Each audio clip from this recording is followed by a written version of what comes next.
any talk of him leaving next summer. I understand that question when I have an end of contract, but you said perfectly, 18 months. So I'm so delighted, happy.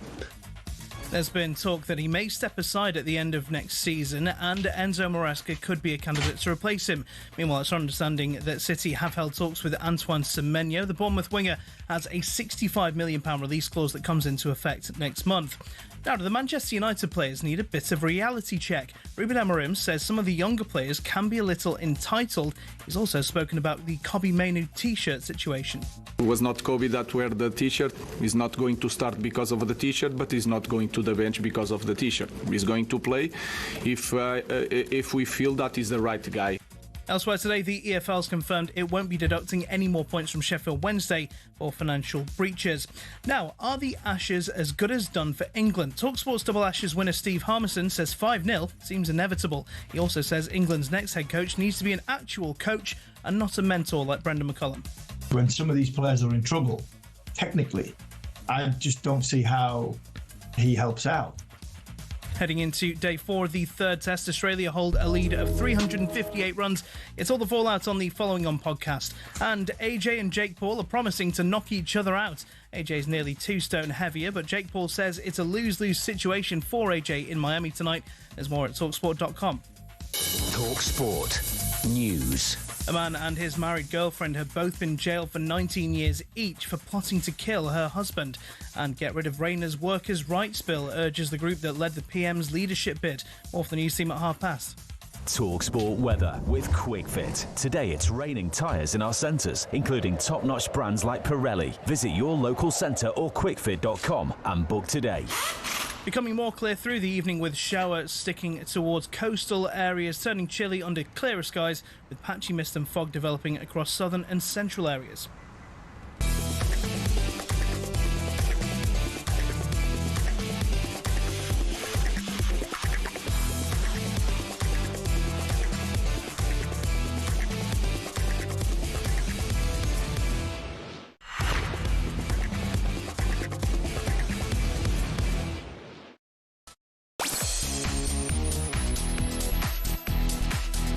Hello, good afternoon, happy Christmas. We're on a drive on talkSPORT. Me, Andy Goldstein, alongside me is a man that lost his crown last night. He's no longer the talkSPORT Drive darts champion of the world. Just Joe now is. It's Darren here, by the way. It's Darren Bent. It's Darren here, by the way. Darren Bent. You all right, you loser? No, I'm looking forward to it, to be fair. But Lost it. At the top of the Lost show, it. we will talk about what happened. Lost it. Yeah, we lost it. Obviously, I beat you in the semi-final. Yeah, well, that shouldn't be a claim of an ex-champion. It should always be about defeat. Yeah, but no, I'll talk about it at the top. All right. I think we got him. But Jingo, we've got a show for you today. We'll look back on 6 years of Arteta at Arsenal. Is he proof that sticking with managers through the tough times works or not? We'll also look ahead to another busy weekend of Premier League action across the talkSPORT network, including our live and exclusive lunchtime commentary between Newcastle and Chelsea tomorrow. How about this? Not one but 2 British golf superstars join us on today's show, Ian Poulter and Lee Westwood. And it's Friday Night Live, which means the one and only Ugo Monye will be joining us fresh from his ski trip in Dubai. Imagine the leaders. All that plus Petty brings this EFL corner, and we'll head to Miami ahead of Jake Paul against AJ. Drive on talkSPORT, you can get involved. 03717 223344. If only to find out if my voice will hold up for the next 3 hours. We'll have a bit of that. I don't think it will, actually. You can probably hear it. I'm struggling. Yesterday, It definitely will. yesterday I'm not that lucky, so trust me, it will. Yesterday we conned it at the back of it. You know, like when you were a kid and you used to have tonsillitis and you used to go, I've got to start. I had that. And then this morning I played a bit of golf. I thought it'd be good to get out and get some fresh air. No good. I mean, this is my last show for a week. I mean, perfect timing.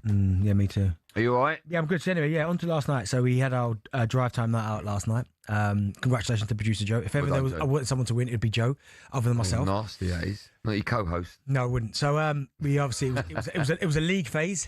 I finished in my play. Cut a long story short. No. I played. Tell the story. No, right. So we have the league we play phase. 6 games first, and then the top 4 will then go into a semi-final and a final. Finish? I finished second behind Joe. Absolute lie. Yeah, well, I played you, so obviously I finished second. You finished third. I finished second. I finished second. You didn't finish. Okay, either way. Lies already, everyone. Lies. I was second when I behind you. No. Joe. How many games did you win? Joe's got a picture, so we'll soon find out. I won more winners than you. So here we go. Yeah, but I got more wins than you. Thank you very much. As I just said, and before you interrupted me, Darren Bent was second and Andy Goldstein was Joe, third. you're such a grass. I played Andy in the semi-final, and as per usual, slapped his head off. Sorry, can I just ask? No, I finished. No, I've not finished yet. I beat Andy in the semi-finals easily, and then Joe played Max. The game didn't finish because of we ran out of time. But then we played rock, paper, scissors in the semi-final and the final. Why are you telling people that? Because it's irrelevant. You lost. No, but that's the thing. So we didn't. You actually, now you're saying like you're a little bit bitter. No, we didn't throw a dart in the final. Doesn't matter. I lost rock, paper, scissors to Joe. Nasty. But if ever I wanted to lose to somebody, it was Joe because he was throwing the best yesterday anyway. Joe, isn't that nasty? Was that nasty? Joe was nice. Why have you brought up rock, paper, scissors? He was awful. He was just awful. Why have you brought up rock, paper, scissors? Awful. Is that fact? Is it factual? I think you'll find I won more games than you yesterday. Where did you finish in the league phases? Where'd you win? I won more. That's because you got more silver medals than me. You finished third. What happened in the semis? Once again, slapped your head off. No, I'll tell you what the problem was. Here we go again. Another excuse. No, I'll tell you what the problem was. Here we go. In the semi-final. Yeah. Everyone behind me knew who I was. They didn't have a clue you were. And it was like pictures and photographs and all that. I didn't see one. I saw one guy come up to say, "Were you on Soccer AM?" And that was it. Yeah, that's a bit weird. That's strange, wasn't it? 18 years ago, and that was his opening gambit. No, you beat me fair and square. Well done. Yeah, you're a loser, you aren't you? Can't win nothing. You literally can't win anything. Look, you weren't drinking. I'd had about 4 bottles of rosé. Oh, and now he lies. Right? Honestly. You weren't drinking. Yeah, I was. Mate, you had 2 drinks the whole night. Yeah, but still. What's that? Okay, Joe was pouring him down his throat, and he won. Yeah, I was talking about you and I. I couldn't see the dart. I said to the fella, why have you got 2 dartballs here? He went, there's only one. Is that what happened against Gabby as well? You was drinking a lot as well. So if you'd have watched the live, you'd have heard he offered me 150 quid to throw. Can't win anything. You kept telling me, this is it, I'm going to win. This is the biggie. Do you know what, right? I knew you'd say this at the top of the show. And so while I was on the golf course this morning, I was thinking, I wonder what that reminds me of. And you know what it is? It's when Tiger Woods couldn't win the Masters. He'd gone, right? And everyone loved him. There's the connection. Everyone loved him. Everyone wanted him, but he just couldn't win. Then all of a sudden, one day, he won the Masters again. It's a little bit like me. Loved by the audience. Yeah, can't win at the moment, but there will be a time. And when that time comes, it'll be even more special. Yeah, I get that. I mean, for the point, Tiger was a winner before that because he'd won, I think, 13 or 14 majors before that. Just talking about loved by the nation. You'll get to win one of anything. So we've had 2 of these drive time night outs, not win any. I've won 1, Joe's won 1. Both times we've been in the final. The talkSPORT darts, you've been there twice, knocked out first round, both. Do you know, I'm doing my own, my own event tonight. Hey, you created the Premier League as well. What happened? Lost. Oh, so it's mine. You give me that. No, you created the Premier League here, and they won it yet. Yes, I own the Premier League. Right. Honestly, anything? I'm like the Barry Hearn of it. He might not be a good darts player, but he's savvy. Nah, I don't know what you are. I don't know what you are. But we'll never play 9-ball because I don't think I can cope with the pressure. Oh, you get beat. I would never get beat. I would never get beat, but I just couldn't cope with the pressure. I think Pennant's quite good at 9-ball, you know. Here we go. We're not doing that. Oh, but I remember that. Ryan and Max both beat you at Paul. Right. That story is great. Look, they're both laughing. That didn't happen. I played Max's cousin. I had to take a call halfway through the game. I went back to the table. The balls had been rebacked. Oh, yeah. And Max was on the black. And Ryan was on the black. No. There's 2 matches. Didn't happen. It might have been on the black, Ryan, but he went home when I had to take a call. He never potted the ball to beat me. Anyway, we've got a busy show. All right? We've got a busy show. You better come on. Hey, listen. Do you know what's going on? The only thing you've won. Here we go. Is what? The hearts of millions. No, other than that. Oh, other than that, good work. Cheers, DB. Is what? A couple of matches in Florida Open. No, paddle. And why is that? Because you're on my back. I had to carry you through that as well. Honestly, wasted, man. Carried you, put you on my back, man. Here we go, Andy. We'll win this. And now you've had a little taste of what I have to roll with 5 days a week. All right? I was waiting for that. Should we move on with the show, Darren? Yeah, Should we do that? A bit later on, your friend of mine, Ugo Monye, will be with us in the studio. I mean, he's been all over the globe, him. Yeah. Imagine the stories he can and can't tell on air. So we'll be talking. Did you see a picture he put on Instagram as well? He is ripped, by the way. I know he's. Yeah. Oh, my goodness. I know. Was he flaunting that all on Instagram, man? Keep that to yourself, Ugo. The funny head over there while he was skiing. Ugo will be on our show a bit later on. We'll talk lots of sports to him. We've got Polton and Westwood join us. Now, you know I love my golf. I'll be asking them some personal questions. Can I ask, you know I'm not big on the golf. Yeah. Compare them to 2 footballers coming on. What level are we talking? Oh, top. Yeah? Like top, like, okay, so like what, Ronaldo, Messi type? No. Ronaldo, Messi would be like DeChambeau and Tiger, that kind of level. These boys are probably like... DeChambeau's in the same bracket as Tiger? No, but I'm talking about their top end. Oh, okay, cool. Right? They're that great. These 2 are probably like... I was going to say like Scholes and Gerrard, but probably... legends then? No. I mean, they're both legends. Okay, cool. They're both legends. Sorry to know, yeah, nice. Yeah. They're both superstars. So they'll join us a bit later on. But we're going to start with, tomorrow, actually, because it marks 6 years of Mikel Arteta at Arsenal. So does he prove, or does this prove, that sticking by a manager can work? And that is it. So Mikel Arteta has a point in his first game in charge as Arsenal manager. I feel back home. I'm extremely happy and proud to have given the opportunity to be the manager of this football club. Arsenal win the FA Cup again, just 226 days after taking the Arsenal reins. Mikel Arteta joins an exclusive club. All eyes are on the Emirates right now because they've come second again. People are saying, can they go again? This is not their night. This is not their season. And they're out of the Champions League. Yeah, I've still got Everton. It's live on talkSPORT tomorrow night on a day which will also mark 6 years of Arteta being in charge. He won the FA Cup in his first season with Unai Emery's squad, but he's still waiting for more silverware that he personally has won on his own. He's taken the club from 8th to regularly challenging for the Premier League title. He's been speaking to the media ahead of the game against Everton. He said that the progress the club has made is down to everybody at the club. You need a lot of good people, very committed people around you with the same vision, the same work ethic, the same passion. And I'm very lucky because I had throughout that. And then at the end, you need a lot of support. And starting from upstairs with everybody that makes decisions alongside you. But the most important one are the players. I think the players have to buy into what you say and what you do. And I feel very lucky because those players, they give you 100% in the direction that you want every single day. I think this would be an interesting little conversation. 6 years tomorrow. Mm-hmm. If you were asked right now if those 6 years have been a successful period, what's the answer? Yes, from where Arsenal were. I mean, at one point, Arsenal were a mess. And I mean a mess before he got here. And yes, he sorted it out. And right, it's about now the icing on the cake. Because when he first got in, the FA Cup, brilliant. 8th, then 5th. And then the last 3 seasons, 2nd. Currently sitting top at the minute. So that clearly the club's going in the right direction. But they always say that last step's the big one. That's the one that's the hardest. And it's to win that trophy. Because Arsenal, I think, in terms of squad, are there or thereabouts. I think if Arsenal don't win it this season, I think a lot of fans will look at Arteta as the reason as to why. Because if you finish 4th 4 years in a row, 2nd 4 years in a row, and you've had Liverpool pick you for one, Man City a few times. Do you know what I mean? It's like, when is it going to be your time? But I think he's done a great job from where he is, and you're forgetting this is his first proper job.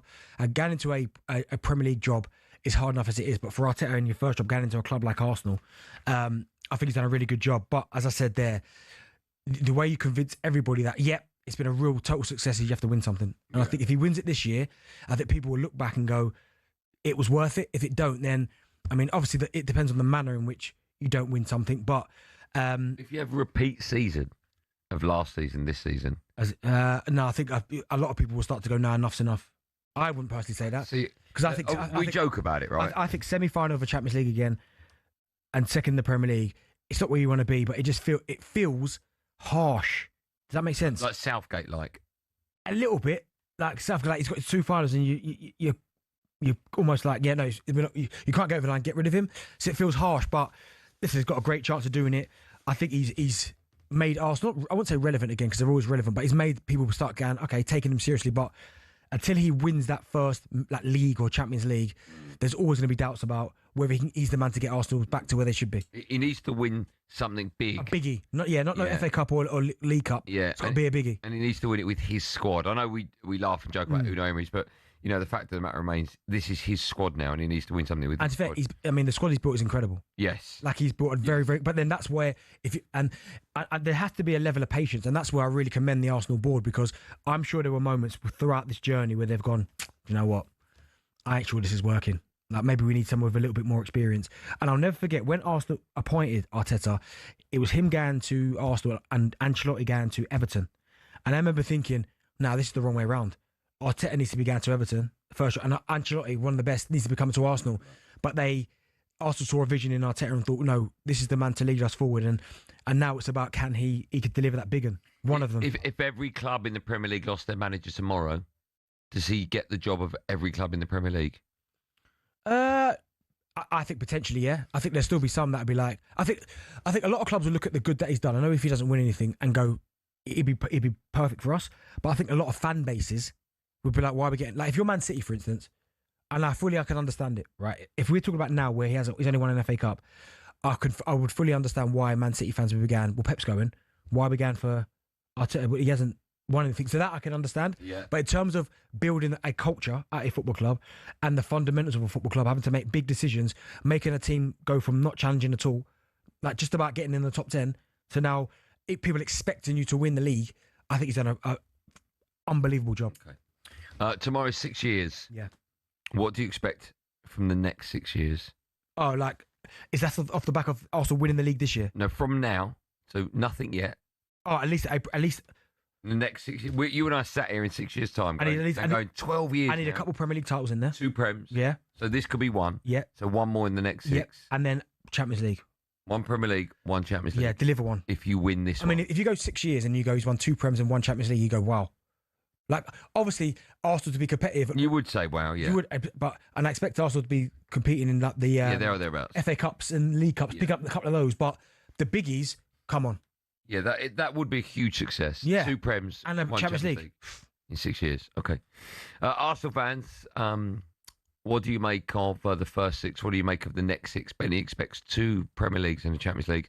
And also, Man City fans and football fans, if your manager got sacked tomorrow, would you be happy with Arteta? How highly regarded is the Arsenal manager? Lots to talk about. One number to dial, 03717223344.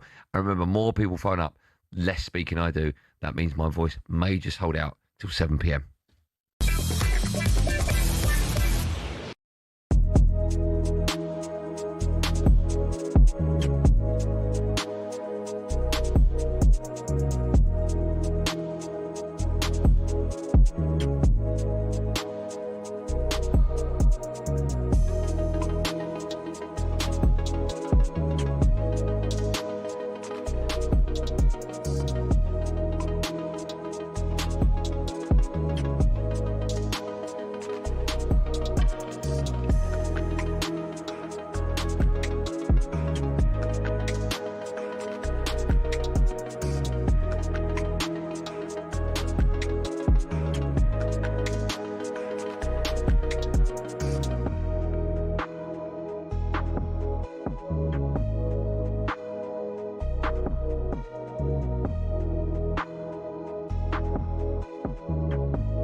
Hello and welcome to talkSPORT Goals. We've been taking you through what should be another busy day of football.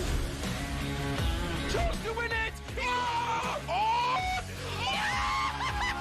We don't need to do that, guys. I'm going to owe you an apology. How would you get to that conclusion? That's a weak mentality. Oh, get out of it.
Bit of Genesis. Yeah. Visible Touch. Good album as well. You listen to Drive and talkSPORT. Me, Andy Goldstein Darren Bent and Justy. Right now, there are millions of prizes to be won when you order on the app and play Win to Winners. 18 plus terms apply. Still to come, we'll be joined by British golf superstars Ian Poulter and Lee Westwood. Just quickly, Chelsea boss Enzo Maresca has said that reports linking him to Man City are 100% speculation. Obviously, adding to it. Today's afternoon session at the PDC World Darts Championship, they're coming towards an end. Ian Danter is at Ali Pally. He can confirm all of the above. Dance? Yeah, we are in the final match of the afternoon session, still in round one at these PDC World Championships. And it's Josh Rock, the World Cup winner this year from Northern Ireland, who raced into a 2-sets-to-love lead against Gemma Hayter, who qualified via the Women's Series events. But Gemma Hayter has just pinned double 10 to take set 3. She was 5 darts into a perfect 9-dart leg as well this set, so she's settled really well and has taken the third set off the World Cup winner. You can hear the conclusion of this match right now on talkSPORT 2, the talkSPORT Darts YouTube page and the talkSPORT app. And 4 more matches to complete round 1 tonight, including Bo Greaves, who handed out the talkSPORT World Darts Trophy to a player that wasn't Andy Goldstein or Darren Bent, was actually Dean Saunders. And she's in action against Daryl Gurney. That's coming up tonight. No need for that, Dance. No need. Yes, there's every need for that. Let me ask you a very good question. If I'm putting you on the spot, then I apologise and we can come back to you later for the answer. I'm going there Monday evening. Do you have the order of play for that yet? I can quickly look it up for you if I get the chance. Give me a moment. They have started scheduling matches for the weekend because, of course, we start round 2 tomorrow. Okay. And I know that Ryan Searle is first. At one moment, caller, if you don't mind me, Do you want me to come back to you, Dan? No. I'm literally Sure. there. Okay. I'm literally there. So Monday, yeah, the order's to be confirmed, but you could well be seeing Luke Humphreys, Sian Van Veen, James Wade maybe, or maybe David Manure, who won yesterday in that dramatic game. Okay. Dan, you're a superstar. Thanks for coming on. We'll speak to you in a bit. Cheers, pal. PDC World Darts Championship update on talkSPORT with Village Hotels. Hit the bullseye this New Year's Eve. Party at one of our New Year's Eve events. 34 locations across the UK. Find out more at villagehotels.com. Don't forget, of course, you can hear every single dart thrown at Ali Pally throughout the World Championship this year by downloading the free-to-download talkSPORT app. Right, we're taking your calls on all things Mikel Arteta, 03717 223344. Stevie is an Arsenal fan. Steve-O. Hello, buddy, all right? Oh, good. Okay, that's nice. How are you, Stevie? You well? Oh, I'm not too bad, my friends. Yourselves? All ready for Christmas, are we? We are, yeah, just about. I think so. It's coming at the right time this year. Yeah, it might. Hopefully it is for Arsenal, though. Oh, please. You're an Arsenal fan, right? Oh, through and through, buddy, through and through. Will you be sat at the Premier League on Christmas Day? What, top of the league? Yeah, how many points you got? Everton tomorrow. That's what I'm asking. Yeah. I think that's a hard game at Everton. That's why I asked the question. Yeah, it's a hard game, but I still think we'll be top of the league at Christmas. And the 6-year plan, you're going to go into that one? Cool, go on. Tell me what you're going to win in the next 6 years. I only think one Premier League this year. Yeah. But I think we're going to get the Champions League twice. I like that. Okay, why? Why? Because I just think the squad, how it is at the moment, especially defensively in the Champions League in Europe, it's a different ball game. We've done all right so far. Need Gabby back, that's without question. Yeah. Do you know what I mean? You know that. If you win 2 Champions League, is he a better manager than Arsene Wenger? Oh, God, you're asking me something. No way, no. I mean, I was brought up with the Georgie Grahams. Right. It's a hard call. Do you know what it is? I think about Arsene changing the whole dynamics of the football club. That's why I go no. I mean, he talked about, I know it's a thing now, but nutrition, obviously the whole training ground scenario, the way that Arsenal train, the way that to approach preparing for games and stuff. He was like ahead of his time, man. Let's go to Glenn. He's a Spurs fan. This will be interesting. Hi, Glenn. Hi, guys. All right. Were you named after Glenn Hoddle? Yeah, unfortunately. Why? Why unfortunately? I was born December 27th. It's not exactly a cool name, is it? Let's be honest. I know, but after Glenn Hoddle, that's pretty cool. Yeah, it's all right. I had a question for Benty. How is Arteta any better than Poch as a manager? I mean, I could go. He's won something. Yeah, I mean, if you gave Poch maybe 2-3 more years with that squad, do you not reckon he would have won the same? Maybe, yeah, but I'm talking about Arteta winning something in his first 4 months. How long was Poch there? 3 years, 2.5 seasons. I think it was something like that. The only reason I'm asking is because, like, if you look at the squad that Arsene Wenger had versus this lot, I think this lot would absolutely trounce the Invincibles. Yet he's not won anything. I'd say the squad, it's deeper, but he's not better. I wouldn't say it's a better 11. I mean, he can go for the 11. No, of course. Okay, so left back, Ashley Cole. We've got Thierry. There's Bergkamp there. Saka's probably the only one I would say, potentially maybe, even the centre-halves, Sol Campbell and Toure, Gabriel and Saliba, there's an argument there. But we've got like Perez. I mean, Arsenal's team, the Invincible team's a joke. Like 1 to 11. Do you know what I mean? I don't know. I'd probably put a lot of the lot now in over them. If I'm totally honest, I'm sort of thinking through the players now. Eze, over who? You got Vieira and Gilberto in there, and I think Fabregas was still kicking about then as well. So which one's Eze going ahead of those? Yeah, I was thinking if he's more playing off the wing though. Really, I mean, okay. So Eze plays off the left, and Perez played left. Yeah, do you know what it is, right? You know, when you look back at players and you sort of think, right, these are the memorable moments. Like, I remember, this is why we're annoyed all the time, because I've never had a chance to be proud as a Spurs fan. I remember all of them smashing us for seasons and seasons.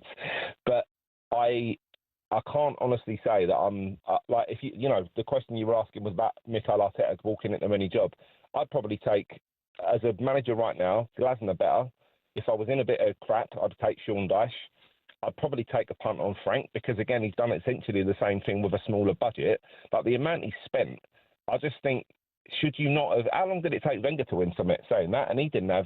You know, he came from a Mickey Mouse League that Ange Postecoglou. He came from, what was it, the Japanese champions or something, wasn't it? That's what you got him in off the basis of. Yeah. There weren't really that much to kind of go on. He's essentially been... apprenticed by the greatest manager of our time, and he's not won anything for 6 years. Also, as well, you've got to think as well, Andy, that's his first job. And I get it, Spurs fan. I mean, when he tried to Eze over Perez and then... that I didn't agree with. But when you say he's won the FA Cup, I don't think you genuinely count that as his trophy. Do you know what I do? Because he went the whole way with the team. And I get it. But he changed that team to this team, and that since he did that... Yeah, that I understand. But I think once you're in charge of a team, and I think it's even more incredible that he's been there such a short space of time. Yeah, but Di Matteo won the Champions League, right? And you're getting plaudits. Thomas Tuchel did the same thing. I know, but what I'm saying is that doesn't make him a great manager. It just meant that he took over a great team. I know, but he's still got... I mean, he does something. No, Di Matteo. Tuchel did it at Chelsea, Champions League, same thing. Who? Thomas Tuchel, Chelsea, same thing. Yeah, but we know Thomas Tuchel's a good manager. Yeah, you know it now after that. No, he was a winner before he got Chelsea, wasn't he? Maybe not champion. He went no biggie. No, I know, but Di Matteo. I mean, you could argue. I mean, going by your references, and your yardstick, Di Matteo's a better manager than Arteta because he's won the Champions League and Arteta's won the FA Cup. I mean, you can't say anything about Di Matteo. I mean, to step in and win. No, but I'm saying by your yardstick. Oh, if you win a biggie, Di Matteo's better than Arteta. He's had more success, yeah. But long term, I don't know because he's never been in a job this long. Okay. Still to come and be joined by British golf superstars Ian Poulter and Lee Westwood. First, it's time for no Googling. We want to know who scored the first Arsenal goal after Mikel Arteta took over. Nearly went. What's going on your voice? I don't know. Who scored the first? Who scored the first Arsenal goal after Arteta took over as Arsenal manager? It's a 1-1 draw against Bournemouth, but you can't look that up because that's Googling, and this is called no Googling.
As talk grows that Enzo Maresca could succeed Pep if he leaves next summer, the man himself says he's going nowhere. There are no discussions.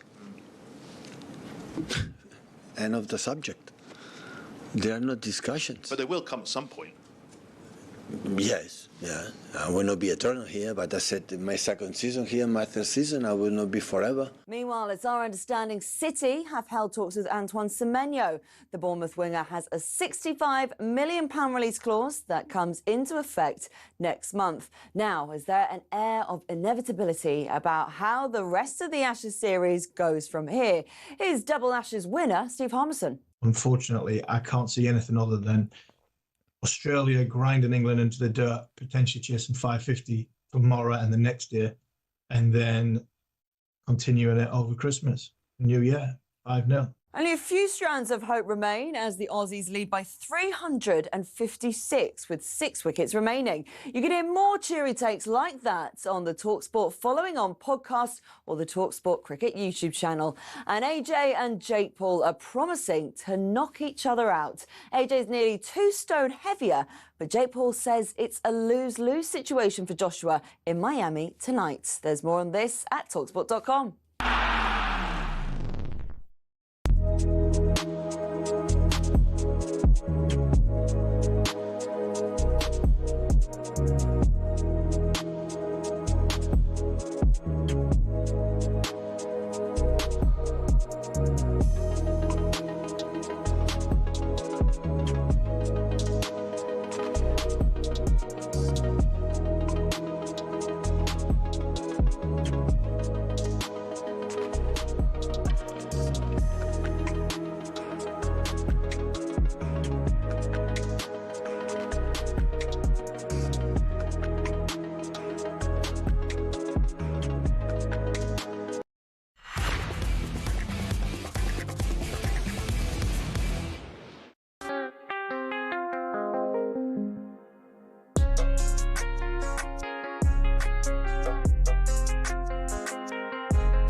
Driver talkSPORT me, Andy Goldstein Darren Bent alongside me. Before the break, asked the question, and it was who scored the first Arsenal goal after Arteta took over as Arsenal manager on Monday with Bournemouth?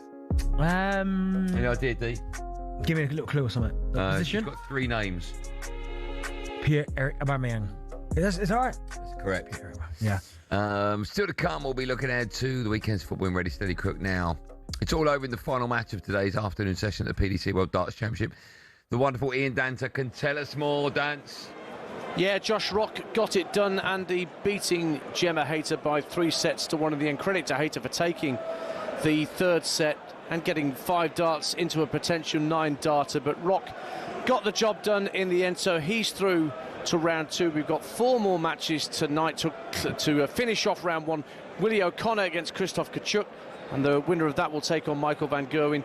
Darrell Gurney, Bo Greaves, undoubtedly the highlight of tonight's matches. That's second up. Then the Nathan Aspinall against Lawrence Ilagan, and we'll round off the night with Keane Barry from Ireland against Tim Pusey from New Zealand. All to come, those matches tonight on the talkSPORT app and the talkSPORT Darts YouTube page from 7 p.m. Good work. Thank you, Dance. Time now for this. Paddy Power on talkSPORT. Check out Paddy's latest offers on the Paddy Power app or at paddypower.com. 18 plus. BeGambleAware.org. Right, we'll stay with darts. Time now for an update on Paddy Power's Darts of Destiny campaign. In a sec, we'll be speaking to Paddy Courtney, the host of Paddy Power Darts Fan Zone in Dublin. But first, here's a reminder of how you could take to the stage at the World Darts Championship at Ali Pali on Jan the 3rd and win a massive stack of cash. On the night, if you are the Darts of Destiny winner, you'll have up to 9 darts there, 180 or more, with the chance of walking away with a massive £180,000. The winner, drawn from all the eligible entries, will also get VIP tickets for 4. Travel to and from Ali Pali with accommodation included, all organised by Paddy Power. The campaign has had an incredible response so far, with over £108,000 already raised for Prostate Cancer UK. For terms and conditions, find out more about how you could get in the run-in to win that wonderful prize. Go to dartsofdestiny.com. Right, let's speak to the host, as I mentioned, of the official Paddy Power Darts Fan Zone, happening tonight over in Dublin. Let's welcome to the show Paddy Courtney. Hi, Paddy, how are you? Oh, good man. Yourself? After that long read, I don't think I've got any voice left. But Okay, I'll do all the talking. I just say like that prize I'm giving away. I think you should swap it and get people to come to the Camden here in Dublin instead. Because after last year's event, I got the chaos and mayhem had a baby. It would manifest itself here with the madness that is the Paddy Power Pan Zone here in Dublin. Wow, so you're at the Camden Sports Pub in Dublin tonight, is that right? Yeah, we've got like, oh my God, I'm looking around me here. There's a queue out the door of people queuing to get into this place already. They started letting them in already. There's all these fancy dressed heads dressed as the Seven Dwarfs, Santa's elves, a few Donald Trumps out there waiting to get in as well. So it's there's everywhere you look, there's a screen with the Paddy Power darts ready to go. With the two Irish players, I believe, taking the stage tonight, I mean, the atmosphere in that place is going to be absolutely electric. I'd say, like, you mentioned the highlight of tonight's matches, and honestly, when Willie O'Connor came out last year, you couldn't even hear his walk-on music. The noise level in this place was just ferocious, and it was just like everybody. I think they're starved for darts in this country, and to have sort of a mini Ali Pali right here in the Camden is phenomenal, and we're lucky to have it. We're on to round 2 from tomorrow, I think it is. It already feels that this year's tournament has been everywhere. What have you made of it so far? Yeah, I love it. You know, on the taxi on the way here today, there's different levels, there's different ages. There was a couple of kids at the bus stop, and they were in their school uniforms, and there was a kid standing there, and he's actually throwing imaginary darts at the bus stop. And I'm looking at him going like that. He's standing there with his darts stance on, and his friend is correcting them. No darts on their hand. So it's obviously getting into the mindset of kids as well as all the old as well. So it's great. It's everywhere. Oh, well, before we let you go, of course, before we get ready for tonight's Fan Zone, who are you fancying then to win it this year? Do you think there could be a dark horse? I don't think so. Do you know what I think it is? It's going to be a repeat of 2 years ago. And I'm only saying this. This is I'd love the Irish lads, either Willie or Keane, to do well. But I've a sneaky bet on the two Lukes to get into the final and Luke Littler to get his revenge at 7-5. So there, mark my words, 7-5 for Luke Littler in the final. Before we let you go, if people are listening to this and they're near where you are, can they just come down? Do they need to pound the door? Do they need a ticket? Unfortunately not. You know, tickets, like last year's tickets sold in minutes. This year they went in seconds. I think we should expand it to over a few days next year. So unfortunately they can't. But tune into talkSPORT or get onto Sky Sports, and you'll hear us and you'll have a look and see what's going on. Paddy, it sounds like an unbelievable night in. Thanks so much for your time. Enjoy it. We'll speak to you in a bit. Boys. Cheers. Take it easy. Slot. Thanks, man. You too. There you go. That sounds great. That's all thanks to Paddy, who's been joining us on our show for the last couple of minutes, telling us about an unbelievable night over in Dublin. Paddy Power on talkSPORT. Check out Paddy's latest offers on the Paddy Power app or at paddypower.com. 18 plus. BeGambleAware.org. Right, time now for this. I seem to be doing more talking now. My voice is now falling. Guess time about this EFL corner. We take a look at the big old weekend of action, the EFL across the talkSPORT network. Right, excuse me. Let's start with talkSPORT 2's live and exclusive commentary. Swans against Wrexham tonight. Wrexham pretty much where you would expect them to be after getting promoted last season. They are 15th. Yeah, a little bit. I mean, it's a difficult, and we always wondered like where they'd falter. I mean, listen, they've been pretty much faultless until they got to the Championship. But there are some big sides. I mean, there was no one on the planet. I know you can get a bit of momentum, and Ipswich were a prime example of that, finishing second in League One behind Plymouth, then going back to back with promotions. But it's tough. Like every single team in the Championship can beat the other. I mean, we've seen teams go to teams that are bottom of the table. Like for instance, Ipswich were flying at the time, went to Oxford, got beat. Do you know what I mean? So I just think it's difficult. So Wrexham 15th right now. I expect them to kind of stay in this division, but kind of maybe stay here for a couple of years until they kind of get the foundations in, and then maybe they could go again. But there was no one on the planet they were going to walk the league or waltz the league like they did. I know Birmingham won it last year, and fair play to Birmingham in League One, but I couldn't see Wrexham going back to back, and now they're in a division now which is notoriously hard to get out of. Do you think it's harder to get top 6 in the Championship than top 5 in the Prem? No, I still think top 5 in the Prem's hard. Do you? Yeah, really hard. But I look at the Championship, and again, even in this, right, and this is why I say maybe this is Prem's harder, because sixth, currently a whole City, they're on 34 points, right? Even if you go down to 12th, which is 6 more places down, it's only 4 points. Like it's literally... It's always like that, though. You play Saturday, you play Tuesday, you've top 4. Yeah. You could be like 14th and get to 4th. Yeah, it's crazy, but You're right. That's why we love the champ. How do you see that one going tonight, 8 p.m, Swans against Wrexham, live and exclusive on talkSPORT 2, Benny? Well, Swansea having a bit of a tough time as well, but yeah. 2 out of 3. I'm going to go Swansea win this. Are you? Yeah, I'm going to go Swansea home win. Yeah. Okay. Let's move on to a massive game live on talkSPORT 2 tomorrow lunchtime. See Southampton against Coventry. God, what game it's going to be. Coventry, they're currently 5 points clear at the top of the league. Southampton, they're 10th, but they have won 6 of their last 8 games. Southampton did lose to Norwich last time out. How impressed have you been with them since Will still got the tic-tac? Well, do you know what, right? And it's not often it's Norwich, right, but whatever. But I felt for Southampton in this fixture because there was handball in there, blatant for Norwich, handball, goal. And you go, come on. Like that's where VAR, you go, would have sorted that out. But part of me quite likes it because they got him with it. You couldn't see it. You saw him blatantly hit his hand and go in. Yeah. But that's part of the charm of that league. It is. But Southampton before that were on a nice little run. You know what I mean? They'd won 4, then they got beat by Millwall, and then beat West Brom in their final game and then lost to Norwich. So I think Southampton now all of a sudden are just... It was tough for them. Will still came in, didn't quite work out. But again, for as bad as they've been, I mean, they've got off to a horrendous start this season. They're still only 4 points off the playoffs. So they've got a chance. They've got a chance of getting themselves back in there. Quick word about Coventry, because it wasn't that long ago they had such a gigantic lead at the top. Excuse me. They're now 5 points clear. Yep. So I mean, if you'd have said to Frank Lampard at the beginning of the season, you'll be top by Christmas, he'd bite your hand off for that. Yeah, of course he would have done. And they went. I mean, they've been pretty much faultless all season. But then it obviously started getting smashed by Ipswich 3-0. Then got the draw 1-1 with Preston, and it was important they bounced back. And to be fair, the goalkeeper against Bristol City played really, really well, made some incredible save at Rushworth. But now they go again. Now they've got that confidence. It's almost out of their system. Can they go again and go back-to-back results? Well, the score be Saints against Coventry live and exclusive on talkSPORT 2 3-3. Really? Yeah, mad game like that, yeah. We finish with another huge game. Sees Bristol City host Middlesbrough. It's live on talkSPORT 2 tomorrow afternoon.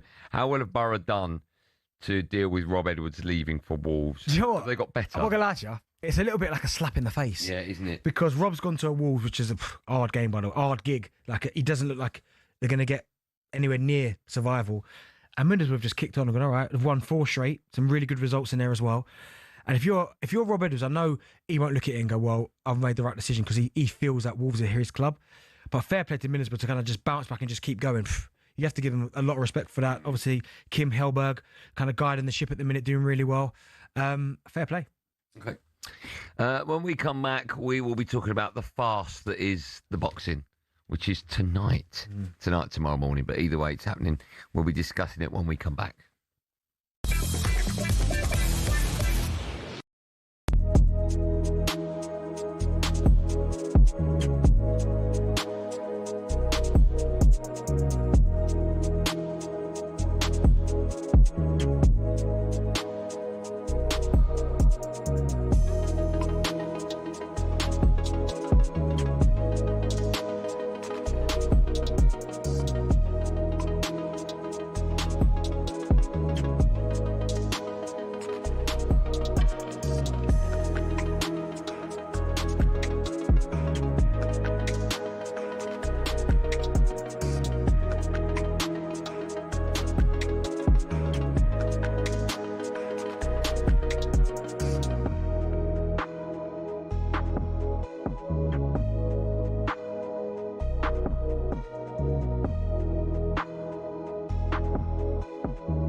welcome to talkSPORT Goals. We're taking you through what should be another busy day of football. Chance to win it! We don't need to do that, guys. I'm going to owe you an apology. How did you get to that conclusion? That's a weak mentality. Oh, get out of it.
That is Ryan. You're listening to Drama on talkSPORT. Me, Andy Goldstein, Darren Bent and Just Eat. There are millions of prizes to be won when you place an order on the app and play Winter Winners. 18 plus terms apply.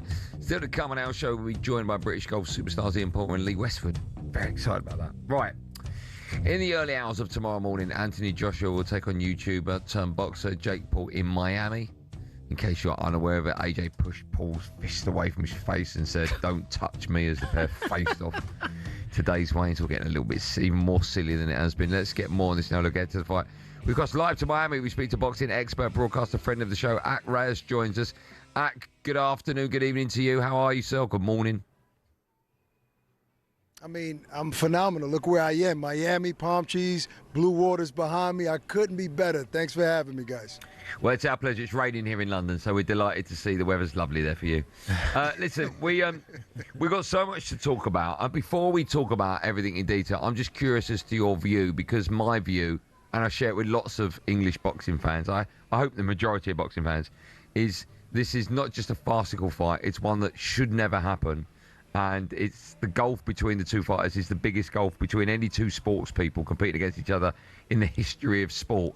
And there's a real danger, if it's real, which I'm led to believe it is, that Jake Paul could get incredibly, seriously, badly hurt here tonight. Yeah, I mean, I agree with you. It shouldn't happen in theory because of, you know, the trajectory of both guys, right? Jake just started boxing 6 years ago.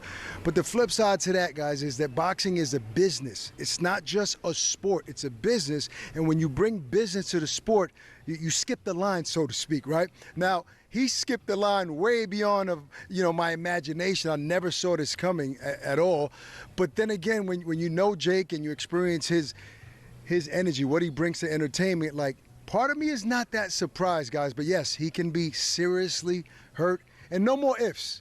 This is a real fight. It's not fixed. I don't want to hear it anymore on social media. Stop, stop, stop. Okay, let me ask you then, how do you think the fight's going to end? Because I can't see it lasting longer than, I say 2 rounds because I feel AJ may feel him out for a round and then end it in the second.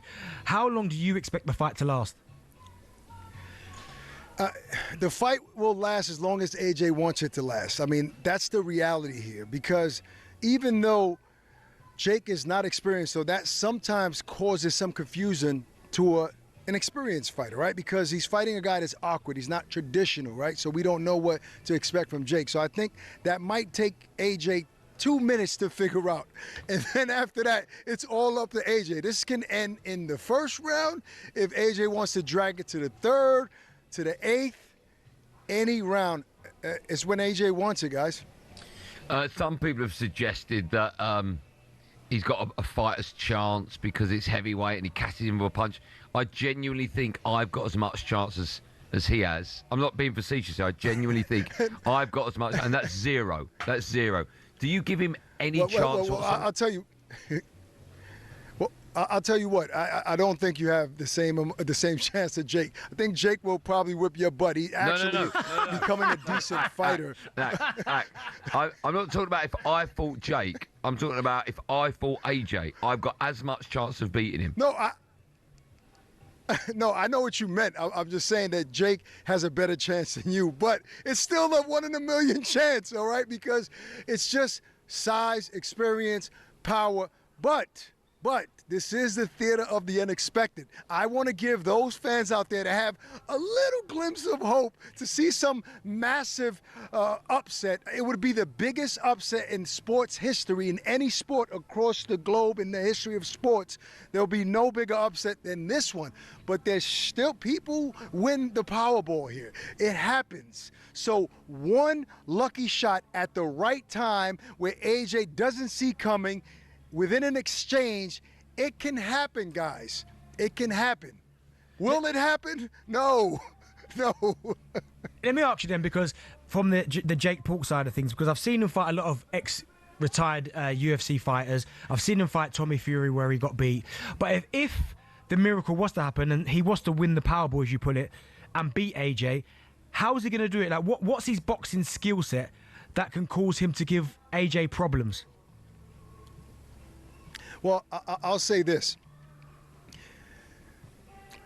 He's a lot better than he was when he fought Tommy Fury. So I would love for people to stop bringing up Tommy Fury, because Jake is a way better fighter than he was. Now, is he good enough to fight, compete with AJ? No, but he's better than that. I think that he has a good team, Jay Leon Love. He has a bunch of other coaches there that really know the sport, and he sparred. Obviously, you guys know he sparred with Coley, he sparred with Jared Anderson, he sparred with Frank Sanchez. These are top-level heavyweights. That will help him out there. The only shot that he has in order to do it is to be able to exchange with AJ, right? We all saw it happen with Andy Ruiz. He cannot outbox AJ. AJ's too long, he's too experienced. His jab alone will keep Jake away. Jake has to make it a messy, ugly fight and take a risk that can end his life, right? In an exchange, throwing with AJ at the same time, right?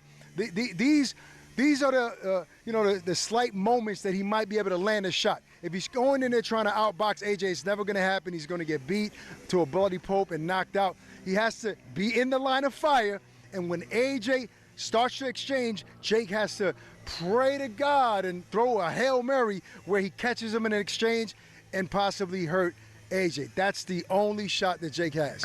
When you say he's a better boxer than he was against Tommy Fury, where do you get that from? The last time I saw him fight was against a 75-year-old Mike Tyson, and I think he looked worse. No, the last time he fought against former middleweight champion Julio Cesar Chavez Jr., which is Chavez Sr.'s father, and he outboxed him, and this is a former middleweight champion. And he fought after Tommy Fury, he fought two professional fighters, one with a record of 10-1 and the other one is 17-2. Those are fights that weren't high-profile fights, so you might not be aware of, but he knocked both guys out. So he has fought better opposition, in my opinion, in Julio Cesar Chavez Jr., and he's won. Okay, I'll just say the last time I saw him was against Tyson. But listen, before I let you go, I give him a 0 out of 1,000 chance of winning, and I'm being generous with that. What do you give him? I give him a -0. It's not going to happen. It can't happen. Very good. So I'm with you. I love the idea of it and the spectacle, but that's nice. You can't win. I hope it rains and snows. Thanks for coming on. It's not going to happen. I know it's not. Have a good one. Thanks so much, pal. Much appreciated. Very wonderful. Rays. That was a great answer, wasn't it? Yeah. Minus. You going to set your alarm for that one? No, Joe, I'm going to go to sleep, obviously, with the TV on. If you wake up naturally... I'll watch it. I'm not setting my alarm for it. No. But do you know what's funny is that I remember... Sorry, I know we've got to go to a break. I just remember that Andy Ruiz Jr., I didn't even watch the fight today. He's never beaten AJ. And I'll never forget when I woke up and checked my phone and saw he got beat. Nuts. I don't think I'm going to see that. That won't be a problem for you. When we come back, hour number 2, Alex Crook joins us for his second appearance on talkSPORT today for a bit of Ready, Steady, Crook. Poulter and Westwood join us, a bit of golf chat, best of talkSPORT. And then, of course, it's the Ugo Monye hour. Yeah. That's how we round things off. 2 hours coming your way. Make sure you join us for the second one after this. Maximum Spinach Show.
succeed, people often say you need to think outside the box. In sports, every now and then someone does just that and comes up with a crazy idea for an exhibition event that nobody else could have dreamt up. Here are some of the most iconic we've ever seen.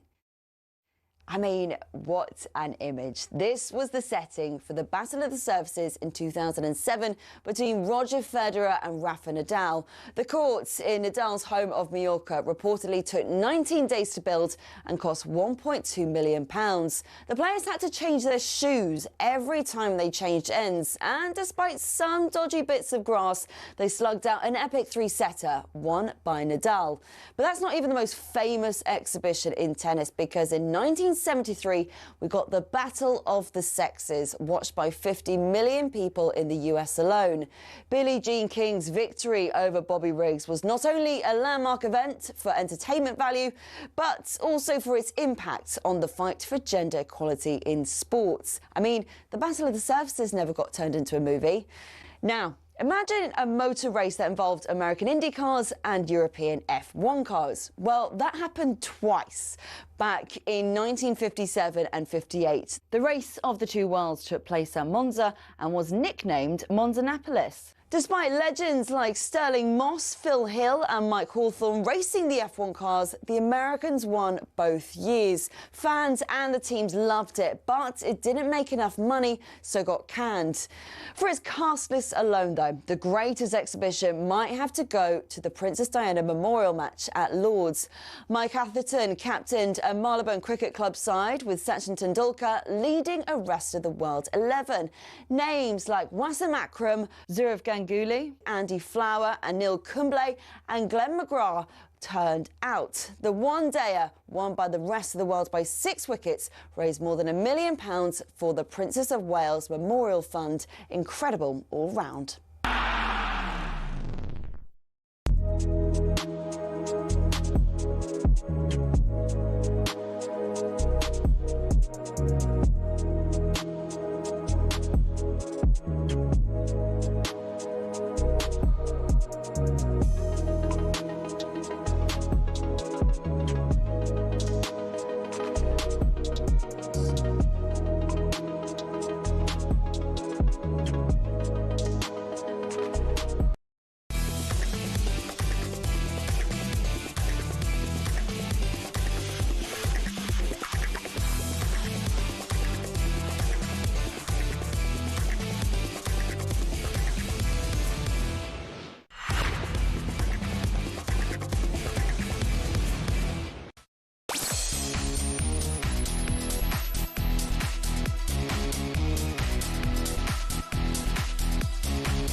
Welcome back to our number 2 job. talkSPORT, me, Andy Goldstein Bent is still here. It's a boom, and no one sees it. Doesn't make a sound. Right, you're such an idiot. Still to come, we'll be joined by British golf superstars Ian Potter and Lee Westwood. But now it's time for this. By the way, do you two like haddock? Dinner, either swordfish and salad or steak and calamari. I actually had an ice cream outside the Trevi Fountain in Rome. I did have a burger today. You do tend to let it slip on a Sunday. Cooking it up today, Alex! Yes, it's time now for this week's Ready, Steady Crook, where talkSPORT's chief football correspondent Alex Crook joins us to look ahead at some of the biggest games over the festive period. I'm guessing, I can see him now. He's got his Christmas jumper on. He's in front of the Christmas, and I know he's getting ready to stuff the bird, the turkey, over Christmas. All right, Crookie? I'm good. I thought as this was the last one of these before Christmas, I'd come dressed for the occasion. You look unbelievable. What does your Christmas jumper say? We can't read it. What does it say? It's the old Roy Keane one about praising Santa for delivering presents. That's his job. So, yeah, one of my faves. You look great. What have you got, Mrs. Crook? Can we talk about that? Is she listening? Was she here? She might be listening, because this morning when Sam Matterface let the cat out of the bag that I was making some negative comments, she was straight onto those. So, yeah, best not say. Wow. What would you like? If you've been a good boy this year and Santa's going to give you what you want, what would you like? Manchester United to win the Premier League. He might be able to get you a win in a game, but whether or not it'll be winning the Premier League, that remains to be seen. I do like a big tasty. I know you do. Right, listen, let's start with Chelsea. They go away to Newcastle. It's live on talkSPORT tomorrow. What have you got for us? Yeah, I was at Stamford Bridge last weekend. Not convincing from Chelsea, that victory against Everton. But after the game, I spoke to Malo Gusto, who scored one, made the other. And we discuss how to shut out the negative noise currently around the club. There's always a lot of noises about big clubs. I think the most important to us as a player is to stay focused, to don't pay attention about this type of comments that can happen sometimes. To draw a little bit some points or some team performance, but we showed tonight that we're still here, we're still fighting for our target, and very happy.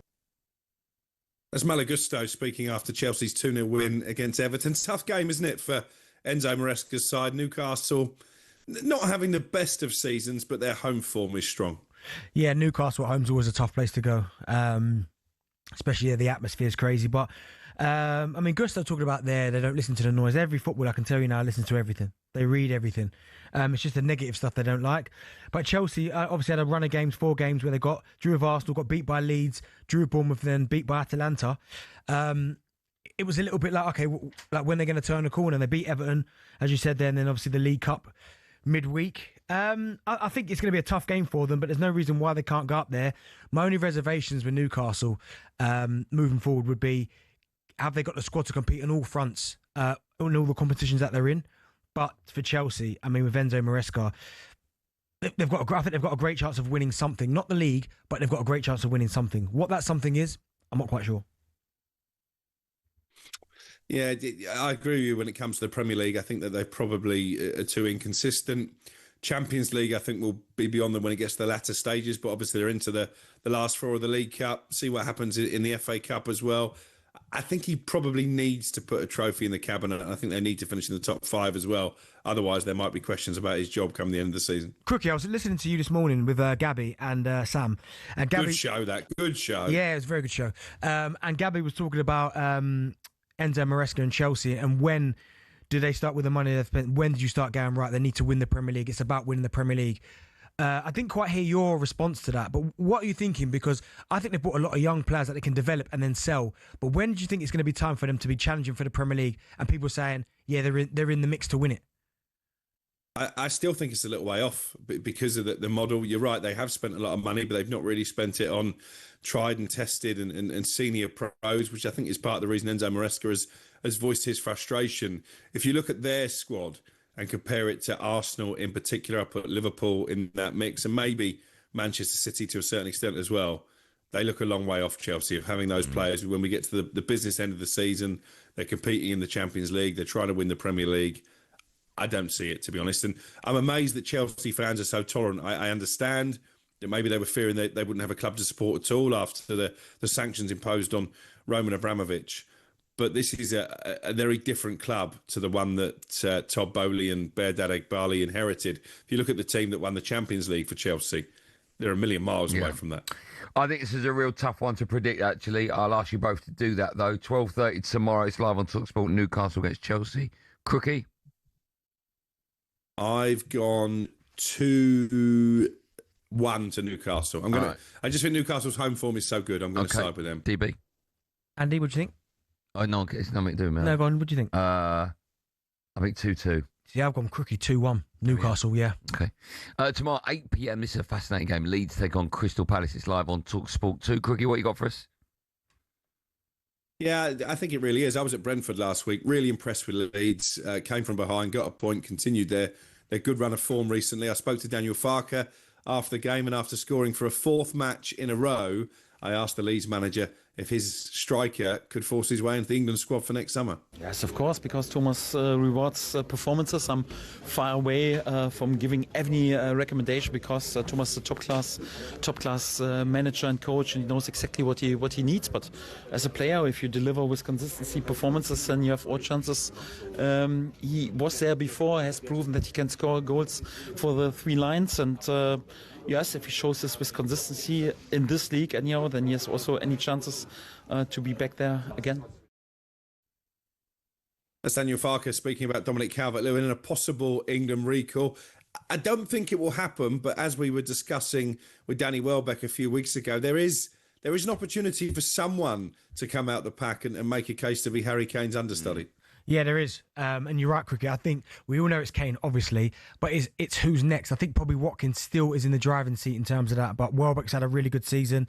And now Calvert-Lewin scoring goals. And I think it's vital they keep him fit. I mean, he's never been the most prolific. And if you look at his career, he's quite streaky. It's very rarely does he go a whole season where he's consistently scoring goals throughout the season. They come in like batches.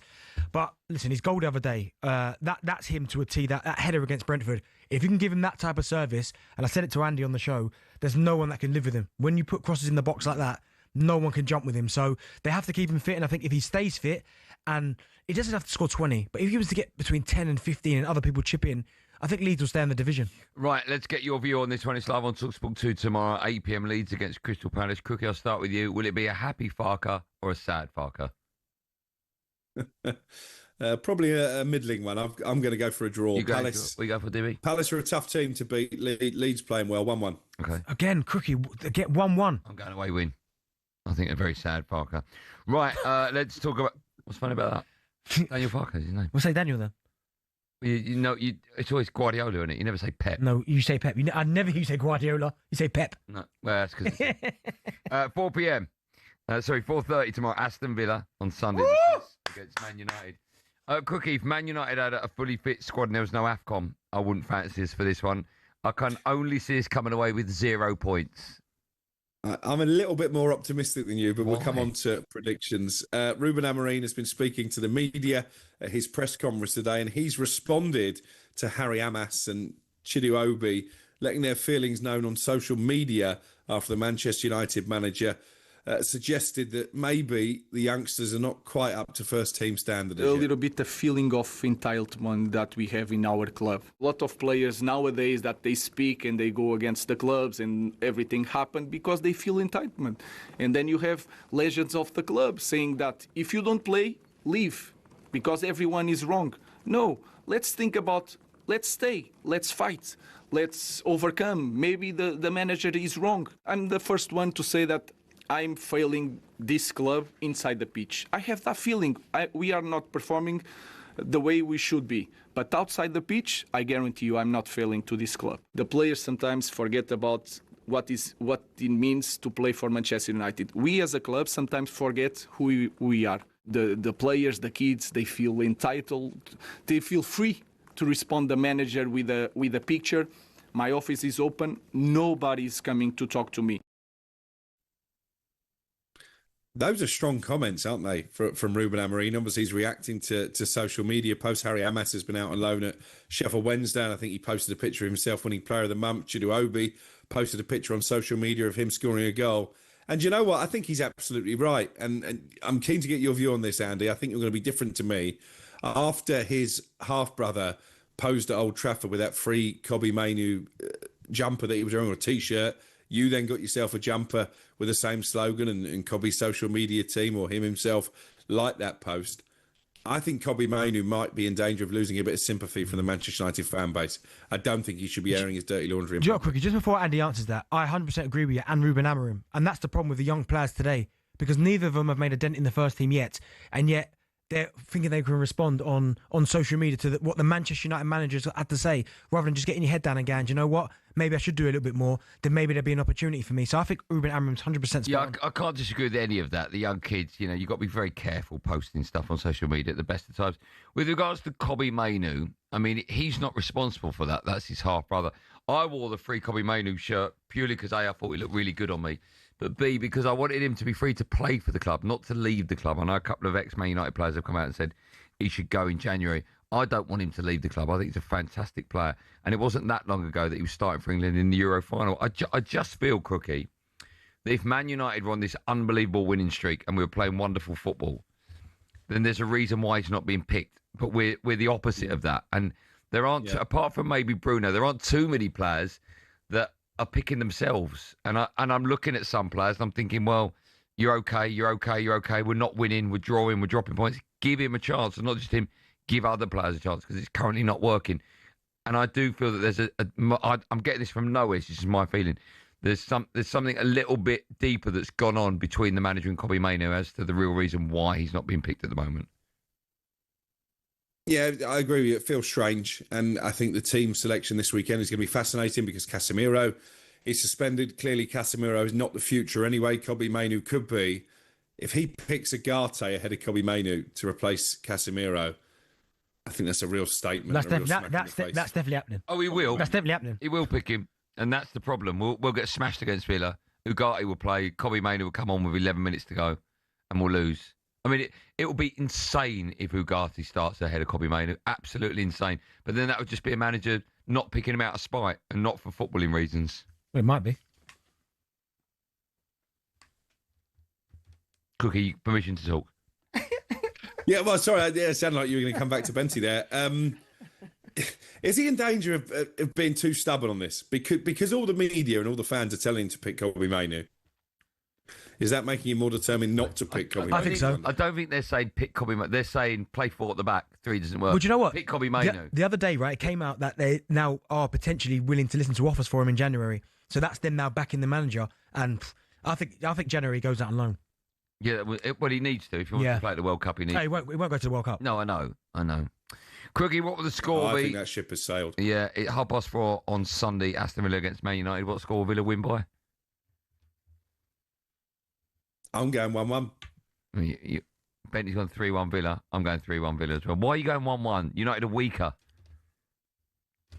Have you seen Villa's record against United? 5 wins since the Premier League started in 1992.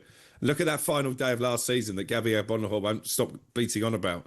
Villa just had to turn up and beat a terrible United team. They'll be in the Champions League. They got beat. I think we'll get beat.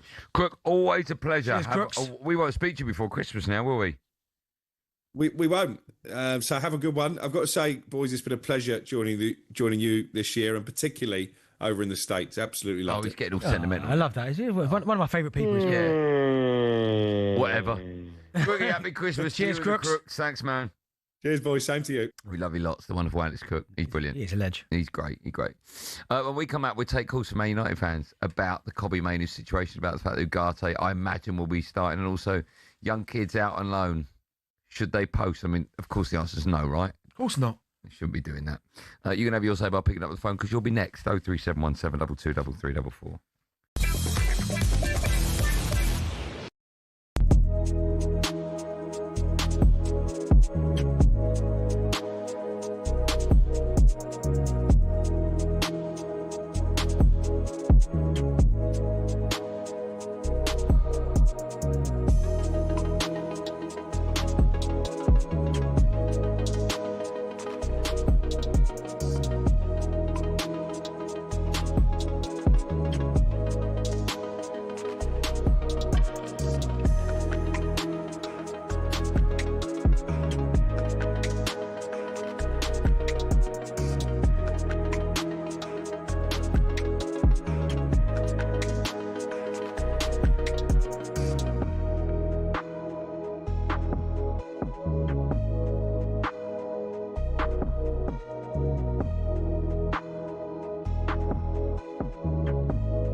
and welcome to talkSPORT Goals. We're taking you through what should be another busy day of football. Chance to win it! We don't need to do that, guys. I'm going to owe you an apology. How would you get to that conclusion? That's a weak mentality. Oh, get out of it.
talkSPORT, me, Andy Goldstein Bent is here, and Just Eat, the app for all your delivery needs. Still to come, we'll be joined by British golf superstars Ian Poulter and Lee Westwood.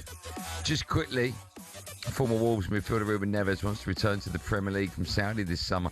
I read that Man United, apparently Newcastle as well, reportedly interested. In good footballer, but again, not really got legs, has he? No. A lot of people going back from Saudi. They're getting signing these big old contracts and then going. Taking the Wonga.com. He's been there. I think he's been there way over 2 years now. Yeah, so he can come back. Cricket England are looking at the fastest Ashes series defeat in more than 100 years as they trail Australia by 356 runs after the third day of the third test. Right, we'll take your calls on all things, well, Manchester United. Let's speak to Hamish, United fan. Hamish. How are you doing, boys? Happy Christmas. How are you?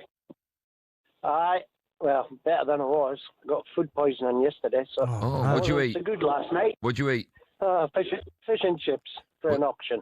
So you got from where? An auction? Yeah. An auction? What do you mean an auction? What, you bid for the cod? No, where you sell sheep and cattle. Right. Cattle auction. Sheep auction. Oh, I see. So you went to buy some cattle, and on the side there was someone selling fish and chips. No, I went to the cafe for my dinner. Right. And it wasn't great. So it was great at the time, but it wasn't afterwards. So you wouldn't have got it from the potatoes, right? So it's from the fish. Nah, definitely the fish, I would say. You all right now? Anyway, a lot better now. Yeah, a lot better. I'll maybe have something to eat when I get home. How much weight do you reckon you lost? It was just yesterday. Just came on just like that, bang. And we'll not give you the details of the other bit. Bang! It just came on, bang! Wow. Okay. Aye, literally. Yeah. With no warning whatsoever. Go on, Hamish. What do you want to say, my friend? I agree. I love Kobe Mainoo. He's my player on my app, on my phone app. And he doesn't have. He's not the quickest, but you don't have to be quick. He's got it up here. Berbatov wasn't quick, but he had it up there. Yeah, but Barber could run. You're saying, yeah, well, he could, aye. Mainoo's not just as quick. We all know that, but he doesn't have to be. He's got control. When he has that ball, he has control. Do you know what it is? I think, do you know what it is, though, Hamish? I do think that in possession, he's a lovely footballer. We've seen it, the touch, the vision. Okay, but it's out of possession, you've not got a problem. Because teams, if you put him in there, unfortunately, from a defensive aspect, offensively, good with the ball. Out of possession, man. Can you imagine him up against someone like Declan Rice? Declan Rice just run past him like he's not even there. Yeah, but you talk about one of the best in the world. Okay. There are many clubs so far this season we've played in the Premier League. He should have been in that team. Okay. He should start against. I'm trying to go through the. Let me go through the Premier League teams. Yeah, but come on, Ugarte's not better. Okay, no, I don't. I'm not saying that. But even like John McGinn, them boys in there. How's he going to run with them? Villa in the middle of the park are animals, man. I don't think he's particularly slow, Kobe Mainoo. Mate, Onana, Kamara. You put him out against those lot, they will honestly run off the back of him like but Casemiro ain't the fastest. He's just powerful. Yeah, and how many times do people dig him out about his defensive responsibilities? I know. But if it's not working, give him a chance. He should play against Villa. You love it. What, Cobby? Yeah. No way. Who would you put in Ugarte? Who else is there? That's it. Nah, you can't put... This is why I don't think I put him in there. Is because, first and foremost, if the manager puts him straight in, he looks a bit weak. And I think he might go, no, I ain't putting him in. Or, on the flip side, though, he might put him in, and if you get overrun, just to go, look, see? Yeah. Or prove me wrong. Yeah. Okay, here you go. Yeah. Still to come, we'll be joined by golf superstars Ian Poulter and Lee Westwood. First, it's time for No Googling Part 2. 3 players share the record for the most red cards in Champions League history with 4. Sergio Ramos is 1, so that leaves 2. Who are the other 2 to be sent off the most in Champions League? The answer to that, and of course, as I mentioned, Ian Poulter and Lee Westwood join us right after this.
As talk grows that Enzo Maresca could succeed Pep if he leaves next summer, the man himself says he's going nowhere. There are no discussions. End of the subject. There are no discussions. But they will come at some point.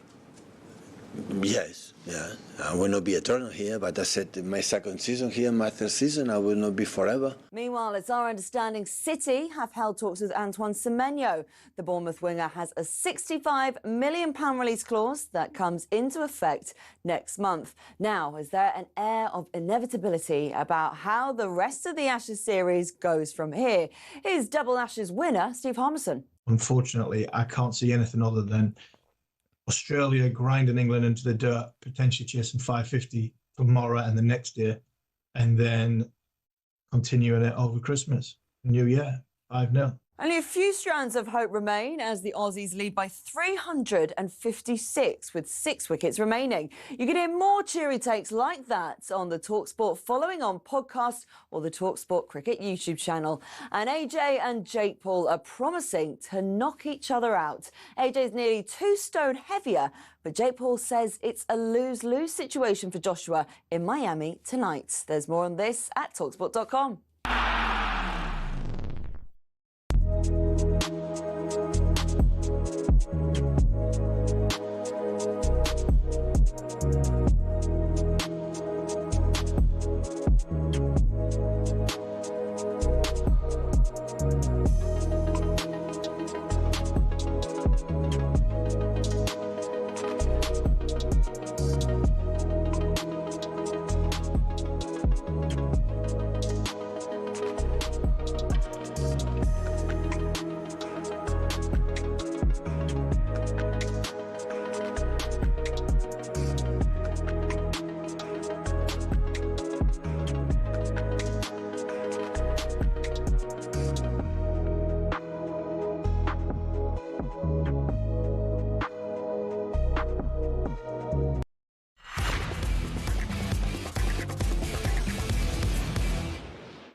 Oh, that's a good start, wasn't it? Coughing all over everyone. All over everyone? Everyone. Wait, 1.2 million. You listen to Drive talkSPORT. Me, Andy Goldstein Darren Bent is alongside. Before the break, asked the question. 3 players share the record for the most red cards in Champions League history with 4. Sergio Ramos is 1. Pepe? No. Wore glasses. A good Davids? Yeah. Played in the Premier League. Brilliant. Skulls. As a ponytail. Played for Man United. Ponytail? Man United? Yeah. Ponytail? Man United? Yeah, it was also the name of the machine in Big. No idea. Zlatan Ibrahimovic. Okay, yeah, of course, yeah. That's it, that's the answer. Okay, yeah. Still to come, we joined in the studio by former England rugby star mate Ugo Monye. But now let's turn our attention to a bit of golf because Ryder Cup star Ian Poulter and former world number 1 Lee Westwood have confirmed their future with Live Golf for the 2026 season. Let's get more on this now because we're delighted to be joined by one of them. Lee Westwood joins us now live. Hello, Lee. How are you? Hi, fellas. I'm good. How are you? I've got Merry Christmas. I like your Christmas jumper. What is it? I can only see the top of it. What you got on? Oh, it's a reindeer. Dash Hound. Oh, Dash Hound. I got 3, so okay. Well, doing it for them. Bit of favouritism. Is that your favourite one? That one on? I haven't got a favourite one. Oh, you have. Everyone's got a favourite kid and a dog. How many kids have you got? I have. 3. Which one's your favourite? Oh, no, I can't say. Wait, but you thought of it, didn't you? Yeah, we saw your eyes go. Yeah, you know, firstborn. Right. How excited are you, or both of you actually, how excited are you both to have re-signed? And how easy was that decision for you as well? Yeah, it was really easy. We've been there from the start and we've seen it grow. And the Majestics grow as well. So, yeah, it's fun to have at least another year. And have another crack at playing with all these world-class golfers week in, week out. It's getting harder. I can imagine getting harder. I mean, you must be proud of what you've built with the Majestics Golf. And how far do you think realistically you can take it? Well, I mean, there's no ceiling to it. So, it's so new that, we're just trying to build all the time and see where it goes. So, myself and Ian are part owners of the Majestics. So we're always trying to, think of new ideas, and we've got a great team as well, and we've got some great new ideas coming for next year. Let me ask you about Laurie Cantor. He joins the side having turned down a PGA Tour card. How big a statement is that, and how much are you looking forward to working with him? Yeah, it's massive. Well, Laurie played for us a couple of years ago, and then lost his card on Live, but went back to the European Tour, and his game's come on leaps and bounds. I don't know whether that's playing on Live or playing with great players all the time, but he's played brilliantly on the European Tour the last couple of years, won a couple of times, and had the opportunity this year to either come back to Live or go to the PGA Tour, and he's coming to Live with us, so we're very excited to have him back. He's a great player, very steady, capable of low rounds, so and a lovely guy as well. Talking to lovely guys, we were meant to chat to you, Annie and Poulter, but he wasn't about. But now I'm led to believe he is about. I don't know how this is going to work because I can't see him. But apparently if I say his name, as if by magic, he will appear. Ian Poulter, can you hear me? I can hear you loud and clear. Technical issues. Been trying for 10 minutes. Oh, it's all right. We've got you. We heard that you didn't want to join us because you're on the way to Miami to watch the boxing. You are correct. I will be going to Miami in about an hour and hopefully watch Anthony Joshua lay him out. It'll be quite enjoyable to watch, hopefully. Yeah, we'll talk a bit of boxing to both of you in just a moment. Listen, before you come on, I asked Lee the question. I'll ask you as well. How excited are you to have re-signed? Really excited. I think, for me, I'll be 50 in January. It's a big milestone for me, and my game's in shape. I've been working really hard over the last 4 months to get myself back in shape and as fit as I can possibly be. I might not be able to lift as much as Westy can in the gym, but certainly I'm looking forward to 2026 and. Massive goals, for me. I want to try and win one of these live events. I haven't done that yet. And if I can do that and roll into 2027, who knows who could join us as well. Ian, I've always wondered that, actually. You said you go in the gym. How often are you in the gym? Because, of course, playing football, you have to be in there because it's quite in terms of the training load and then the games. But for a golfer, I'm guessing, how much are you in the gym and what kind of things are you working on? Well, if you look at me, you're going to laugh and just turn and say you never go in the gym, right? But, I've been in the gym 3 days a week, lifting reasonably heavy for me. They might be digestive biscuits for you, but heavy for me. And in and around there doing some CV. So I'm trying to add a little bit of muscle to this old frame of mine so I can take the travel and, pounding golf balls as much as possible. So it's a mix of weights. It's a mix of band. It's a mix of CV work, but just trying to, lower body fat, add some weight with some muscle and see how my body reacts. I was going to ask the three of you, and by that I mean Benty as well, how much you all bench press, but I'll definitely come back. Go on, Benty, what do you bench press? What do you mean? What reps? How many reps? No, the most you can do, one rep max. 120? Okay. Ian? I'm not even going to tell you because I had to add more weights when Westy come round to the house, so I'm not even going to tell you. Go on, Lee, you can show off. I've got to tell you, I went in Ian's gym and the big weights hold the door open to let the air in. I do about 110, which is not bad for nearly 53. Oh my goodness, that's decent, that. Yeah, that is good. Right. I liked your analogy earlier, lads, with the Gerrard and Scholes. Oh, okay. I think that was spot on, right? Well, I can see myself as Scholes doing all the hard work, that people don't see, but I don't see Pulse as Gerrard. I see Pulse as more like Benty, toe poking the odd goal in and then running into this corner flag for a big celebration. Do you know what? I so wanted to Some use... teammate you are, aren't you? Hey? I so wanted to use Philip Neville as an analogy, but I just didn't know if one of you would be listening. My nose ain't that big. Right, listen, let me ask you about the journey, because it's been, 3 years since the first Live Golf season. You've both been there from the start. Just talk us through, I'll start with you, Lee, just talk us through the journey a little bit and how you're seeing it grow. Well, it came in for a lot of criticism at the start. I guess people don't like change. The other tours see it as a threat. So, you're going to get issues there. A lot of people, made accusations to a lot of the players that went over. But I think it's gradually changing people's perceptions and getting a bit of a following. We're in countries all over the world now. We've got big followings in Australia and in Asia, and we're playing our first tournament in South Africa next year, which is very exciting. I think it's nearly sold out already. I think Calvin Harris is doing one of the shows down there, which is, Pulse is he's a big music lover, so he'll be hanging around the stage, watching Calvin, no doubt. Drinking water. Yeah, hopefully. And I just like the way it's going. It's gaining some real momentum.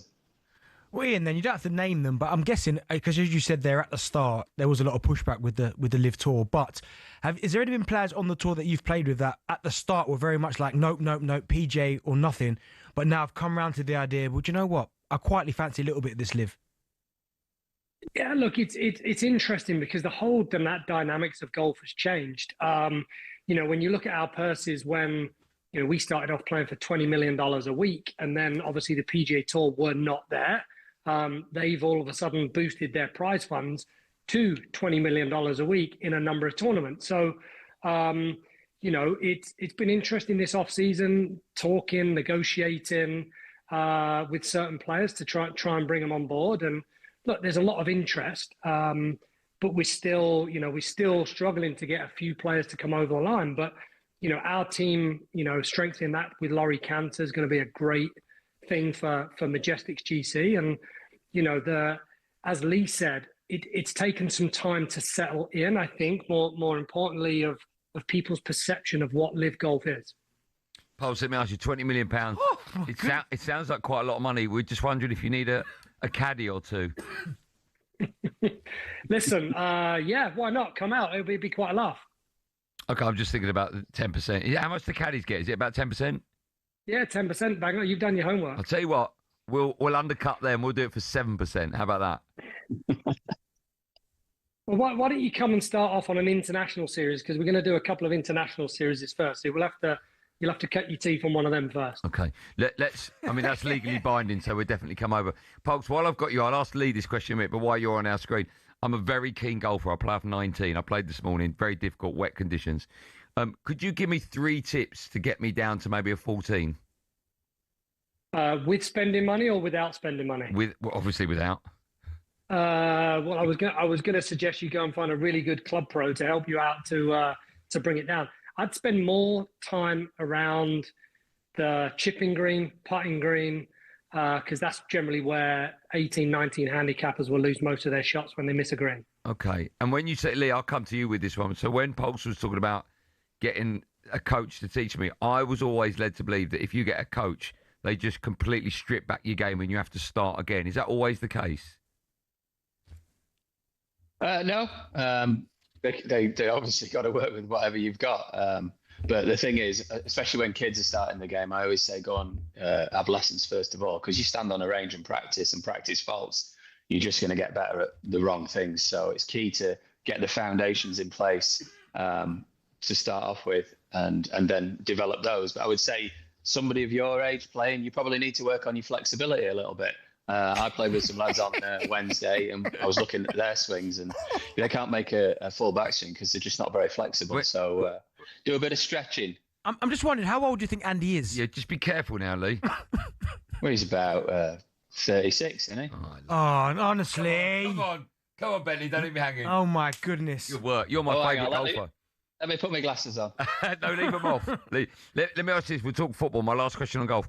If I spent a week with you practicing, honestly, hand on heart, what do you think you get me down to? Probably about 14. Oh, my God, that's ridiculous. Right, let's talk football. Lee, you're a Forest fan, is that right? Yes, I am. Okay. I'm guessing you're over the moon with Sean Dyche at the moment. Yep. What's going to happen to Forest? It's nice to not be shipping loads of goals. I'm glad you said shipping there. What's going to happen this season? How are you going to get on in Europe? I have a sneaky feeling we'll have a good run at it. I don't know whether we'll win it. I'm just a bit worried that a European run can jeopardise your league form. But we're not losing too many players to the African nations. So, I'm quite confident we've got momentum. And, we're going to move up the league and progress nicely through Europe. So I reckon I fancy us to get to the semis. Okay. And Pulse, you're an Arsenal fan. Another season of second? Bottling it? Don't do it to me. Listen, we've had a wobble in the last couple of weeks, but look, we're still top of the league. So hopefully we are that going into 2026. And the squad looks deep enough now where we can probably soak up a couple of injuries where that hasn't been the case in the last few years. Just pretty chirpy for a United fan, I've got to say. Oh, we broke up there. I didn't hear any of that. No, he said you're pretty chirpy for a United fan. What did you say there, Lee? Oh, we lost you. We've lost Lee. That's a shame. Before I've got nothing to be chirpy about. Before I let you go, Ian, you mentioned you're on your way to the boxing. What's going to happen tonight? Look, I mean, I'm nervous for AJ more than anything else. I mean, I know, Jake Paul's only 6'1", but he's becoming a bit of a pain in the backside in the ring. I hope he doesn't get tagged by some wild, freaky shot. But look, if AJ's sensible and smart and takes his time, he should lay him on the canvas by the end of round 2 for sure. Yeah. Okay. Boys, listen, always a pleasure. If ever you need us to come do our show for one of your live events, we'll be honoured to come down. Love to have you. All right. That'd be nice. Happy to have you. All right. Love that. Beautiful. That'd be great. We just won't talk Man United. We'll talk about your sides, but not mine. Listen, I'm huge fans of golf, big fans of yours as well. So what a pleasure and an honour to have you both on our Drive Time show. Thanks, boys, for that. Much appreciated. Pleasure. Thanks, lads. Thank you. Thanks, man. Take care. Cheers. £20 million per event. You all right with that, money? Honestly, I said I didn't take up golf. Honestly. And a week. That's a week. And you're chasing the sun. I mean, that's all you're doing is chasing the sun 12 months a year. I mean, it's a skill, though, isn't it? To be able to do what they them boys do is nuts. Yeah, but it's the same with you. Yeah, no, same with any top sports person. I'm the best paid person in the world and getting £20 million a week. No, but that's to win it. You're probably only going to get 10 if you come second. But no, I mean, you got to respect them boys. Yeah, they're proper. Yeah. They're absolutely. And do you know what I respect as well? They obviously live golf as well. Whenever there was a lot of obviously hostility. Controversy, yeah. And I went, nope, I don't care. Yeah, and it seems like all that's gone now, right? Gone now, I know yeah. Rory's got a problem with it still. I get that. I get that. Why can't we all eat? You get that? Why can't we all eat? Yeah, like PGA, they're getting their money, Live getting their right. Let Why everyone can't we all eat. Yeah, with our £20 million knives and forks. Yeah. Still to come on Drive. Ryan. Oh, the button's broke, has it? Should I do it? Oh. No. Oh, Spick, you managed to fix a button. Well done. Yeah. Well done, Jack. With how Andy Jacobs ended up in this situation. I once had a waft fly up my trouser leg. We'll also be joined in the studio by this man. Ugo Monye, lovely try. Lovely try. And we'll continue to look ahead to another massive weekend of Premier League football. The only place to be is with Game Day on the talkSPORT network. Well, it's not the only place to be. The other place is here, because when we come back, we'll have some fun with the best of talkSPORT. Maximum spiritual.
Hello and welcome to talkSPORT Goals. We've been taking you through what should be another busy day of football. Chance to win it! We don't need to do that, guys. I'm going to owe you an apology. How would you get to that conclusion? That's a weak mentality. Oh, get out of it.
TalkSPORT, me, Andy Goldstein Darren Bent, Just Eat, from vouchers to cash prizes, Champions League final tickets. There are millions of prizes to be won when you place an order.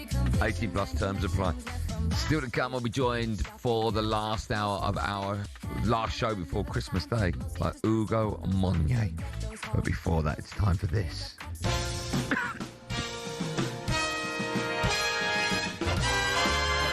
Why don't you turn away when you cough? Try to. I try to. Time for the best TalkSPORT friends. We run you through some of the recent online from across TalkSPORT. Why don't we kick things off with this morning's breakfast show? Alan Brazil, Ray Parlour, offering some advice to a listener who got into some trouble at a work Christmas party. Usually you've got mistletoe, you can just muck about and go and kiss someone. If you get the right response, deny it. Just say, look, we've all had a few drinks, you know. She come on to me.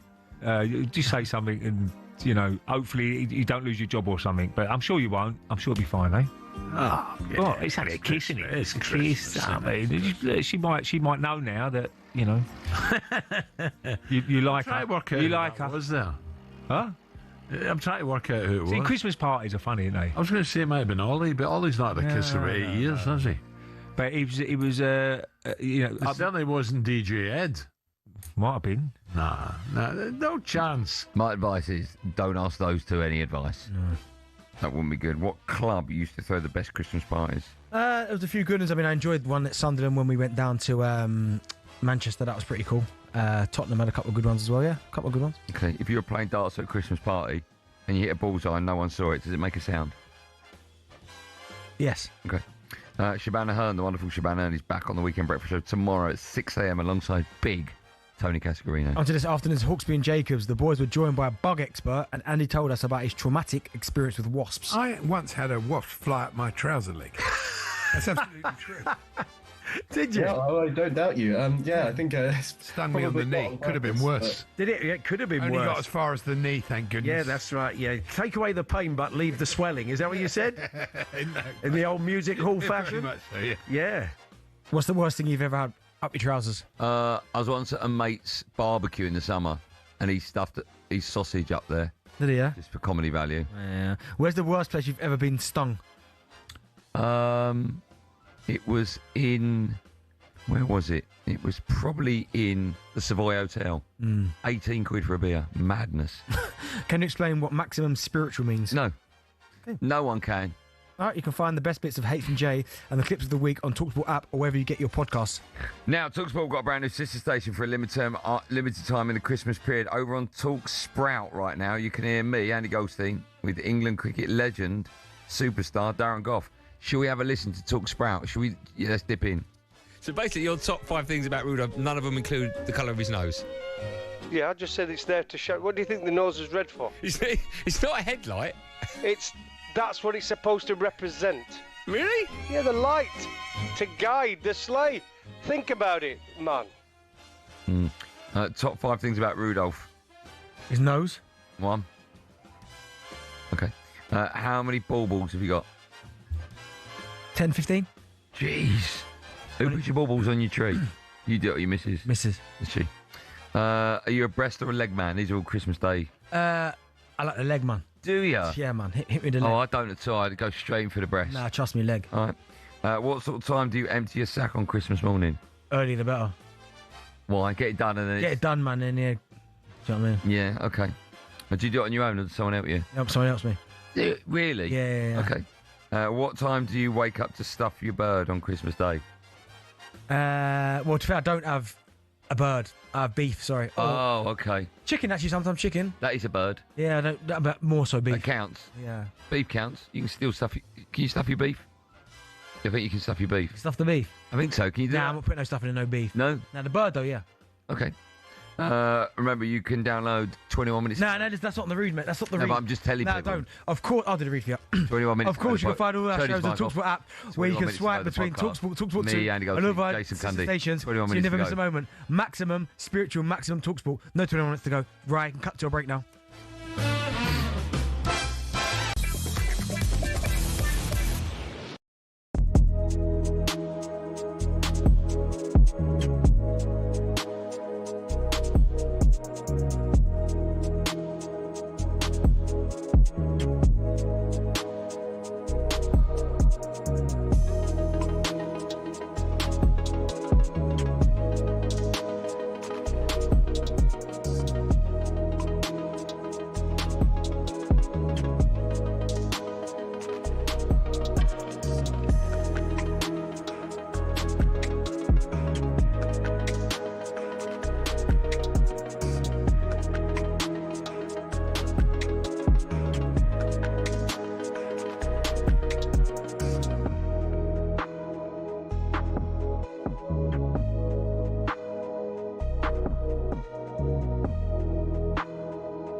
Monaco, Singapore, Las Vegas.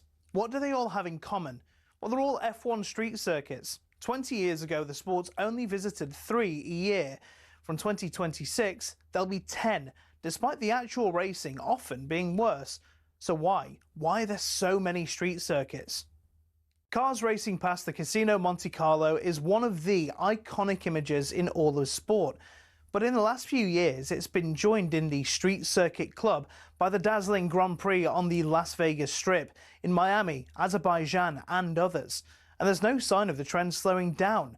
The streets of Madrid have also gotten involved, and there are conversations about Grand Prix in the capitals of Thailand and Rwanda. But fitting them in means we said goodbye to classic circuits like Hockenheim and Imola, angering fans who are still packing out the European tracks like Spa, the Hungaroring and Monza. And these generally produce more wheel-to-wheel action than street circuits too. At Silverstone in 2025, there were a total of 26 on-track overtakes. At Monaco, 4. I'm an F1 enthusiast. Even I struggle with that. But it appears to be a good step. In 2025, there was a record 2.3 million strong viewership for the Monaco Grand Prix in the US alone. Meanwhile, for the British Grand Prix several weeks later, 1.5 million tuned in. So why are we seeing this drive towards street circuits? Well, no prizes for guessing. Money. Formula One demands a fee of between $20 and $60 million for the rights to even hold an event. In total, including sponsorships, it's believed officials in Saudi Arabia pay almost $100 million for their race. The huge fees are possible because of the street track's city centre locations, as people staying at hotels at inflated prices and tourist sites brimming with visitors mean the cities rake the cash back in when the race comes to town. So it makes financial sense for Formula One and the cities, but will it cost the sport in the long run if F1 races are too boring? After all, nothing beats the roar of an F1 car as it flies through the forests of Europe, or mechanics watching a storm coming across the humid Asian countryside. Take that away and, well, you may as well just watch American IndyCar.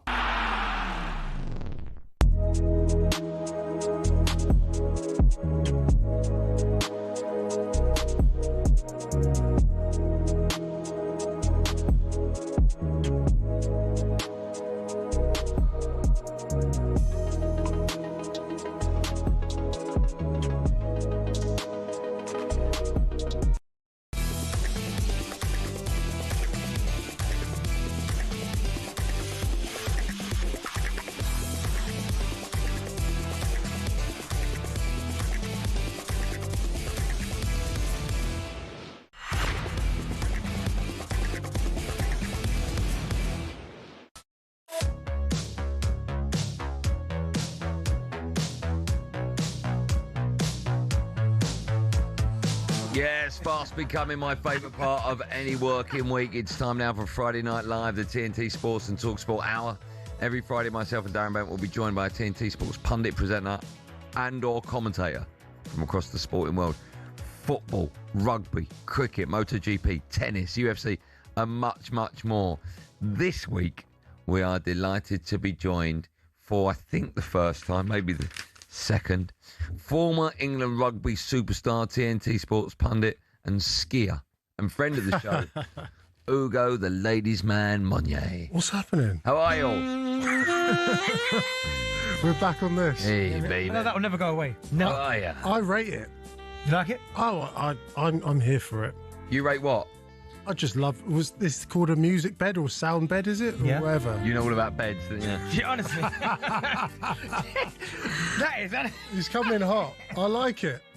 I like it. How are you, Mr. Monye? I'm really well. It's good to be back. I feel like it's been a while. It's only been a couple of weeks. Yes. How was the skiing? The skiing was good.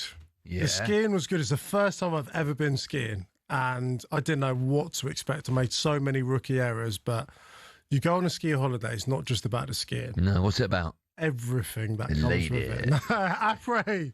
The après. Is that her name? Skis. Talk about skiing. I'm a bit like. Honestly, I'll get you guys. We'll go on a ski holiday. I don't think my wife would allow that. Really? Why not? Come on. You're only skiing. What, you mean a live OB from Chamonix? Yeah. We could do that. Exactly. We could do that. I'd like to be under your wing. Mate, 100%. Mate, the Winter Olympics in January, Cortina, Milan. Bang. I'm going there. Are those our code names? But no, genuinely, we should do it. Shout out to Ingham's who sorted it out. Wow. All right. Ingham's, okay. Let's do that.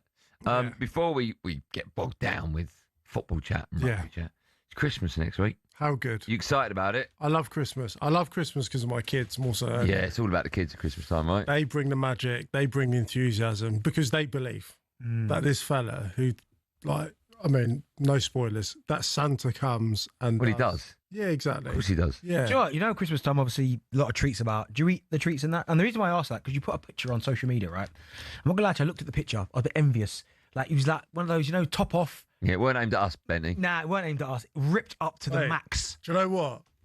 It performed well. It went from stories, made it onto the grid this evening, yeah. You put it on the grid? Yeah, it's on the grid. Why? In a carousel, not just that. Did you pin it? If you pinned it, then nah. Did you pin it? Pinned it at the top. No, I've not. No, it's in amongst. So you've got Let's have a look on your Instagram. Hang on, you've got to be tactical. Spell your name, Hugo, H-U. Yeah, this guy. Monye, there we go. Honestly, look. Let's have a look at it. Where is it? I can't find it. The first picture, I think him jumping with two. With the kids, yeah. Yeah. And then look, next second picture. I can't see it. Which one would it be? Yeah, there you go. Bang. This is it. Look at his character. Oh my God, Ugo. No. Mate, I'm 42. I'm just putting the work in. Wow, you look good, man. Thank you very much. Tell me about what you're doing for Christmas. Who will be pulling your cracker? Where will you be? So, I go to my mum's. You want to quickly move on from that sentence? On the back of mine. I know, it was a horrible segue. So, yeah. Mum does a traditional Nigerian Christmas. Oh, wow. What would that involve? Bro, we're talking all the soups, all the meats. Turkey will not be making an appearance. Right, okay. It's the deadest of all meats. Yeah. Like if turkey, I know what you mean. If turkey's so good, why is it that we only have it one day a year? It's traditional, right? Yeah, it's tradition. But like, what I like about tradition is just like, I want to enjoy myself. Isn't that just you? Something has to do with Christmas. Every day like that. Yeah. And then I'll have the kids come round and then we're going to have a good time. And then we're heading out. We're actually going out in Windsor. Stretch the legs. We'll get to Windsor Wonderland. Maybe go to the what, on Christmas Day? No, not on Christmas Day. Boxing Day, that is. What are you hoping to get when you empty your sack? What are you hoping to get? Oh, when I empty my sack, what am I hoping to get? What do you want in it? So I'd like to make a joke about it now. What about what? What's the matter with you? I'm not you. I'm not you. I don't know what you're talking about. I haven't. What would you like? What would I like? Yeah. Oof. Imagine that. Let me take you there now, right? Christmas morning. Christmas morning. Get out of bed. Yep. First thing you do, empty your sack. Oh, my gosh. What's in there? Right. Do you know what? After that, just a nap. Okay, that's a good answer, that. You're going to wake up and then have a sleep? Yeah. Lazy, that is. Yeah. Well, What's the one present you want from Santa? You've been a good boy this year. What do you want? Come on, you should know that. No. Sneakers? No, but like, I reckon I'm in probably equipment? good company to have this conversation with. Generally in life, if there are things that you want, you've gone and got them. Yeah. So like, I don't want for anything. Okay. Like, I'm fortunate. I don't want for anything. It would be to go skiing with you, gentlemen. That's what. We'd like that. Do you know what? There's one presenter, you can probably work it out. It's Jason Cundy. I don't know if I've told this on air. This is amazing. Tell us. One Christmas, he bought me for Christmas, I think it was either a donkey or a sheep in a village. What? Like, I sponsored it. Right? So the village would have this sheep or donkey or whatever. Right? That's what his present was to me. Did you go and meet the donkey or the sheep? No. But where's the gag? Where's the punch? No, there's no joke. That's what he bought me. That's just terrible. And I went, how's that good for me? And he went, no, because there's a small village somewhere that are desperate for like this cow. And so it gives them milk, and I've sponsored that, so I've given you that. Hold on, you said. And I'm like, well, whatever it was, donkey and cow. It was something that would help these people in this village who had no money, right? And I went, how's it help me? Yeah, how's that my Christmas? Why do you go over there and see the people that say, this is my cow? He sponsored it. So it's in my name. The cow was called like Goldie or something. That's rubbish. What do you guys both want for Christmas? I don't want anything. I've got what I need. I need a pair of Tom Sachs trainers 3.0. I heard. It's a great purchase. Outstanding. Why you put my business on that? I didn't say that. He just said I heard. Nothing to do with me. Yeah, no. But no, I don't. I'm incredibly grateful. We're going to do our top 3 great things about Christmas. Okay. We'll do that later. I'm on this. Shall we move on to football? Yeah, go on then. Tomorrow's early kick-off sees Newcastle host Chelsea. Right. A game, of course, is live on talkSPORT as well as TNT Sports 1. It kicks off at 12:30. Newcastle, they're 12th in the league. They lost to Sunderland last weekend, but they did beat Fulham in the Carabao Cup in midweek. Chelsea have won their last 2 games across all comps, following a run of 4 games without a win. Their boss, Enzo Maresca, has been speaking to the media ahead of the game, and he was asked about reports this week that he's on Man City's shortlist to replace Pep. No, it doesn't affect me at all, because I know that it's 100% speculation, and in this moment there is no time for these kind of things. First of all, because I have a contract here until 2029 probably, and my focus, I said many times, that is just about this club, and I'm very proud to be here. But again, it's speculation. 1 week ago was in Italy, the same with Juventus, so I don't pay attention, because I know that it's not true. You're an Arsenal fan. Your manager's been at Arsenal tomorrow 6 years, so we'll talk about that a bit later on. But look, when you're talking about Chelsea's manager, are you surprised that he has been linked? I don't think Pep's going anywhere anytime soon, but are you surprised he has been linked to that job? Absolutely not. No, he's He won the treble under Pep. So he understands the infrastructure of the club. He's already got roots within the club. I think the other bit of context, which is so important, which separates Enzo from every other manager, is he's a Chelsea manager. And the lifespan of being a Chelsea manager is so uncertain. You're just not in the job that long, regardless of what success you get. And I think because of that, agents and clubs can prey on that fact that you know that you're whilst you're in a great club that have achieved some incredible things, you think of the Club World Cup, you just don't ever quite know when your time's up. And if someone was to have a conversation, Pep's contract's up in 18 months, would you be up for it? Because you know that they're going to offer you security, and every player and every coach wants security in life. So I'm not surprised at all. Do you know what it is as well? It's about finding the next wave, because I think the days of, listen, Pep's still, in my opinion, one of the greatest ever, but definitely on the planet.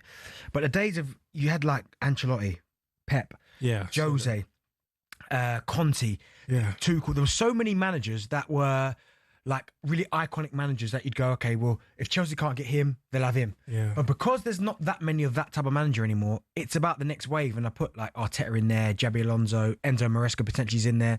So at some point, clubs like Manchester City, Liverpool, depending on what happens on slot, Arsenal, Manchester United, because you've got Ruben Amorim, who was seen as one of these next kind of coaches.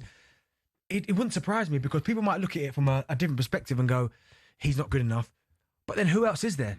Like, it's the next wave that are coming. I couldn't agree more, because unfortunately, with football, unfortunately, it's a merry-go-round of coaches. You very rarely see a brand new face break into that cycle, do you? Someone loses their job, and then someone who's just lost their job from somewhere else just gets back on. And so you're right, this is the next generation of the managers that should be able to occupy positions within the Premier League or Europe for a little while. And Man City, they're not going to play second fiddle to anyone, especially when they've had sustained success, are arguably one of the greatest football managers we've ever seen. And Enzo, I think he fits the mould. I love his personality. I love his mentality. He's no nonsense. He's uncompromising. And they're good personality traits to have a big football club. Let me ask you both this. I'll stay with you just for a moment, Ugo. Chelsea haven't been great. They've had a poor run of form of late. They're currently fourth in the Premier League. Are they the fourth best team in the Premier League? No. No, I don't think. However, because I think they're a highly, highly talented side. We've had this conversation before. Their biggest issue is, and it's something you can't shortcut, is that they're a young squad. They're a young team. And with any young individual, let alone a young team, the one thing you're always going to get is inconsistencies. I mean, they had the amazing week where they slapped up Barcelona, then had a great draw against Arsenal, didn't they, against 10 men? And then what happened? They're just not able to mentally be able to sustain all of that. So I think they will win something this year, but are they the fourth best team? On potential, I think they're even higher than that, but from what they're currently showing, no. Okay. We got you for an hour. Yeah. Now, I know that when you came in, we just started chatting straight away, so me and Benny haven't had time to take the presents from you that you've obviously bought us. So we'll do that in just a moment. Yes, of course. We'll do that in just a moment. And Joe Ward. I've got you a voice. What's happened to you, mate? I know. Quite croaky, isn't it? Wow. Close your eyes. Go on. Hey, how you doing? Oh, that's hot. Yeah. You know I can hear your thoughts there, right? Joe Ward joins us as well straight after this.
Hello and welcome to talkSPORT Goals. We're taking you through what should be another busy day of football.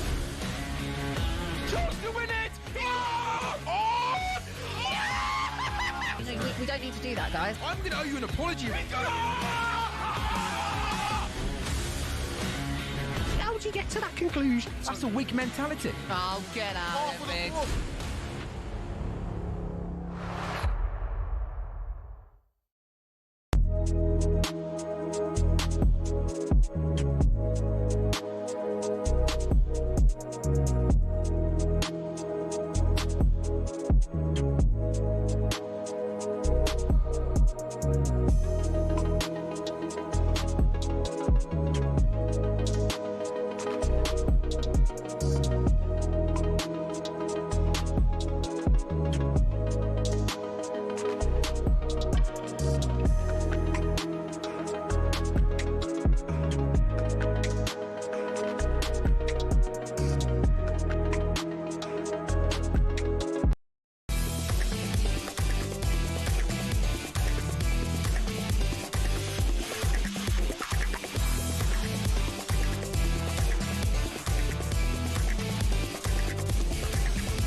Well, Matt, Friday Night Live, TNT Sports and talkSPORT Hour with our friends at Just Eat, all on the app today, and you could win one of millions of prizes. 18 plus terms apply.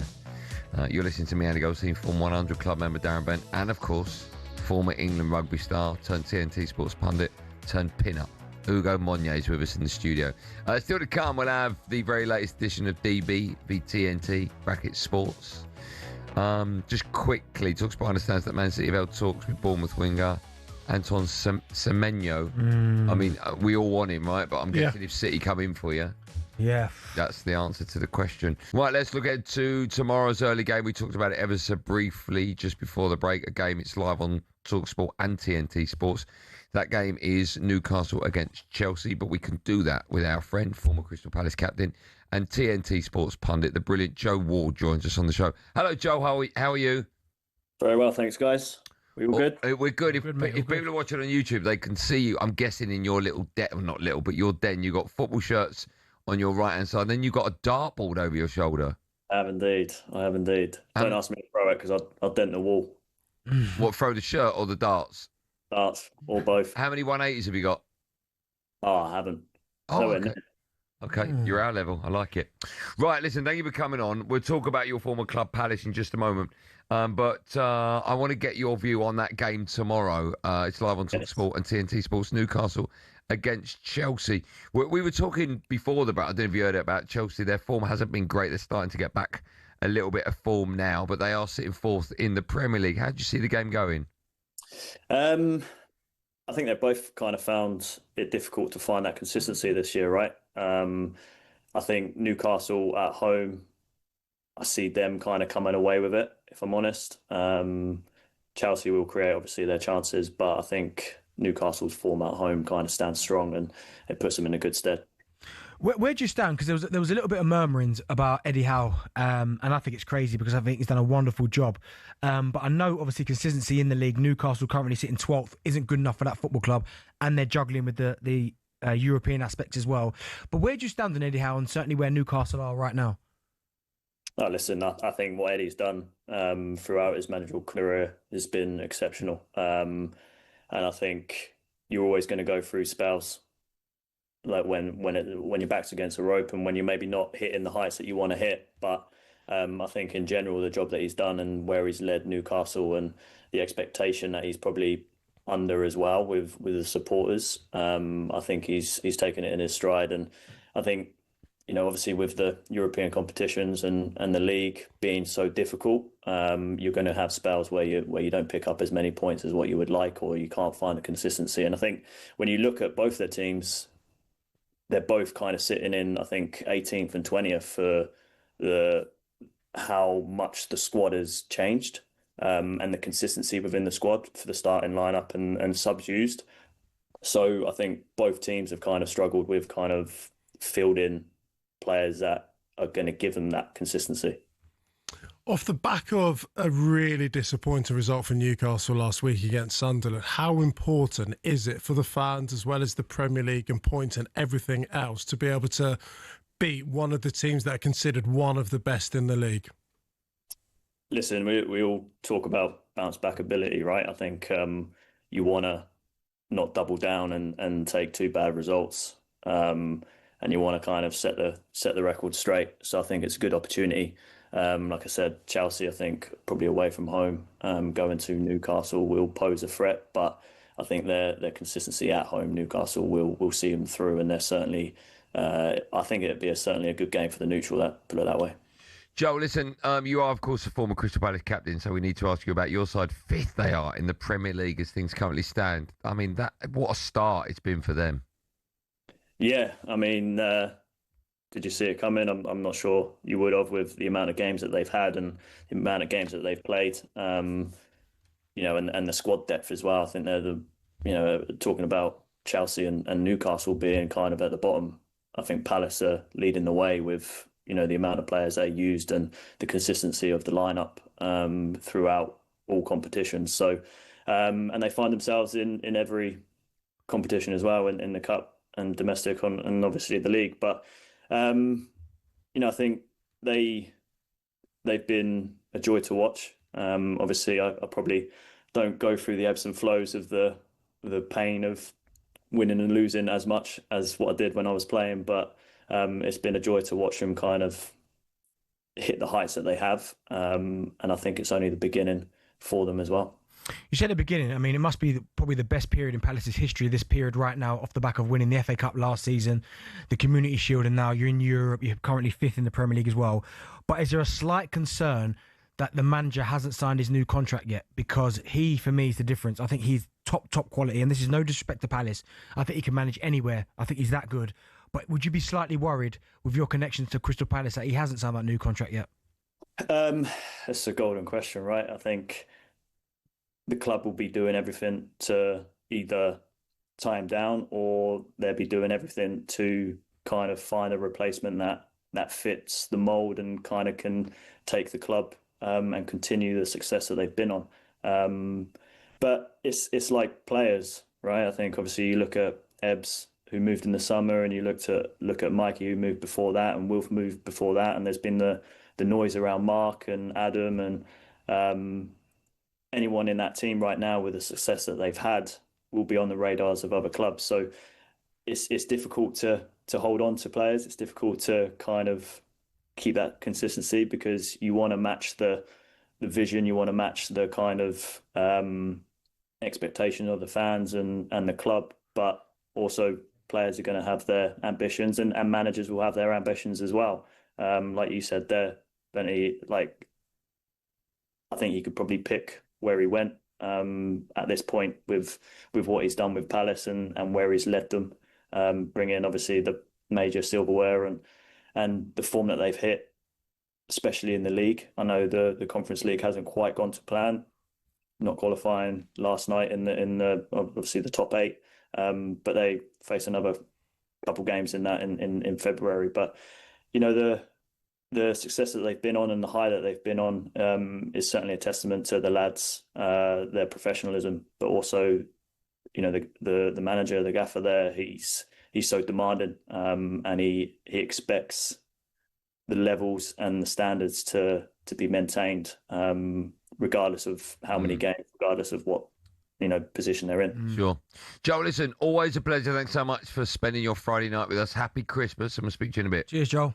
Likewise, guys. Merry Christmas. Thanks, man. Remember, TNT Sports is the only place to watch every big competition with over 700 matches broadcast live, including UEFA Champions, Europa and Conference League, the Premier League, and, of course, the men's and women's FA Cup. Still to come, we'll get Ugo's take on Mikel Arteta's 6 years at Arsenal. But first, it's time for no Googling. 5 Premier League managers have won the Premier League in their debut season at a club. 3 of those have been at Chelsea: Mourinho, Ancelotti, Conte. Can you name the other 2? That's an unbelievable question. In their debut season? Yeah. One of them's obviously... Okay, Arne Slot. Mm-hmm. Who's the other one? The answer to that and more from my 2 friends after this.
Talk grows that Enzo Maresca could succeed Pep if he leaves next summer. The man himself says he's going nowhere. There are no discussions.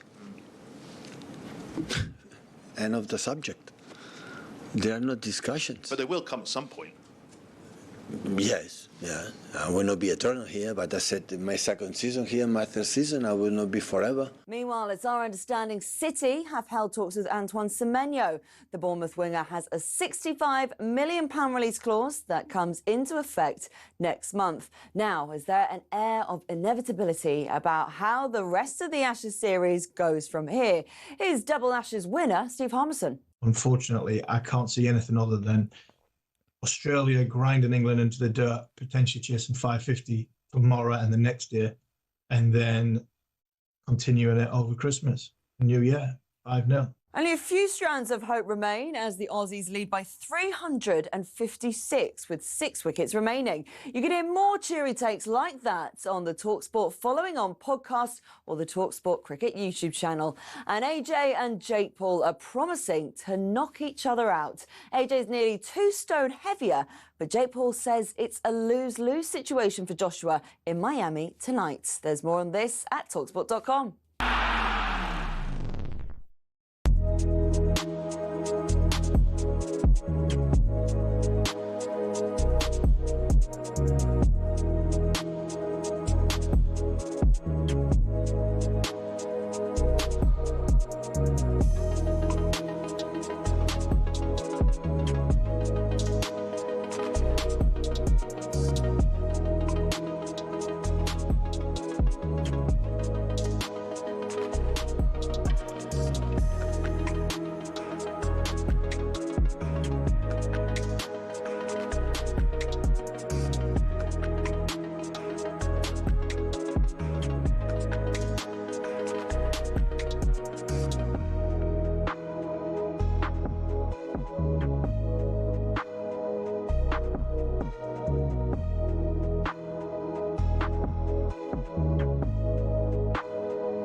This is the drive on talkSPORT with Darren Bent and TNT Sports, but unfortunately there's...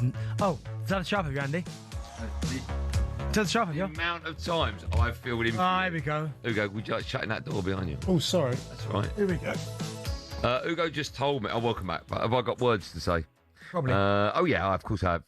What did Welcome I back say? to Friday Night Live, TNT Sports and talkSPORT Hour. Me, Andy Goldstein, Bentley. More importantly, we've got... excuse me, Ugo Monye. Before we just came in, you said you got a story. No. You can't tell it on air. Mate. Okay. And do you know what? I'll tell you the story after. I don't even know the conclusion of this story, but it's... Oh, come on. Can you tone it down? No, I genuinely can't. And it's got nothing to do with me. I was just witness to something at the World Cup in Japan on a night out with one of the teams. Wow. But you can't say it on air? Obviously No, not. I can't. He said that. Look at Andy pushing. I'd love to. My job but to push down. I just couldn't. Right, follow us at 7. Flex, host Thank Football It's Friday. He's got Roy Jennings alongside him. Meanwhile, over on talkSPORT 2, you can hear Swansea against Wrexham in the Championship. Before the break, I asked the question about managers that won the Premier League on their debut season. Right. Arne Slot was one. The other 3 are Jose, Carlo Ancelotti, and Antonio Conte. Right. Who's the other one? Right, I need to work this out. So it weren't Jurgen, obviously. No. Right. So Blackburn, it weren't Kenny. No. So who else won the league? Arsenal. Arson. No. No, it took him 4 years. Okay, so yeah, no, your team. Man United then? No. It can't be because you ain't won it since Fergie, so yeah. No. Oh, we're missing someone. Ranieri, I said that? Yeah, you said Ranieri. So then who else? Although, sorry, Fergie did actually win the Premier League at his first attempt. Okay, well, Man United, Arsenal. That is a fact. Chelsea. It was the first Premier League. You've gone Blackburn. Hold on, I know it is. Go on. It can only be either Pellegrini. Yes. Or Mancia. Pellegrini. Yeah. 2013-14. And also Fergie won it at his first attempt. You've been at the club for how long? I know, but it's still the first season of the Premier League. League. There for 7 years. Was it the first Premier League you went in for? Right. Arrogance a bit. Tomorrow, what are you doing? You're on a Who's that there? Ugo Monye. Sorry, What is going on, man? On telly without his top on. On TV, no top on. What's that all about? The shape on it, though. The boxes are bad, though. What is that, Ugo? One of them boxes, bro. That's TNT Sports we're watching. It's called The Breakdown. So it's where once a month we get around the clubs, take us behind the scenes. That's Danny Kerr and myself. Danny Kerr's a Harlequins legend. We go down to Harlequins and we do some training with them. When you used to play, did you need glasses? Yeah. What did you have contacts? Can you play rugby with contacts? I tried it, but then they made my eyes so dry they actually became more of a hindrance. I've got Edgar Davids. Yeah, but that doesn't really work so well in a Rugby. contact sport. Basically, for 80 minutes, I could get away with it. If the game was 3 hours, I'd be in bits. Or are you short or long? Long. Which means what? You can see long? Short side. Basically, the muscles in my eyes are weak, apparently. So over a period of time... Is that the only part of you this week? Yeah, mentally as well. Yeah. Mentally very weak. So yeah, over a period of time, it takes a lot longer for me to try and focus. Oh, okay. Can you see me clearly? Just about, unfortunately. A Copa Mundial, is that what he's working with, yeah? Yeah, it's mad, isn't it? Yeah. I'm just the classic kind of guy. Look at the shape on it. Wow. Oh, great. Slick pass. Yeah, it's naughty, isn't it? By the way, he's talking about himself. No, I'm not. I'm just commentating. That's my job, bro. Look at the shape of it. Is that you? Yes, Look at the shape of it, and that it is your physique. Jeez. I get in trouble if I talk about my hair. Look at the shape of it. If you was in the same shape as him, you'd be the exact same. Oh, I'll be doing this show with my shirt off. Yeah.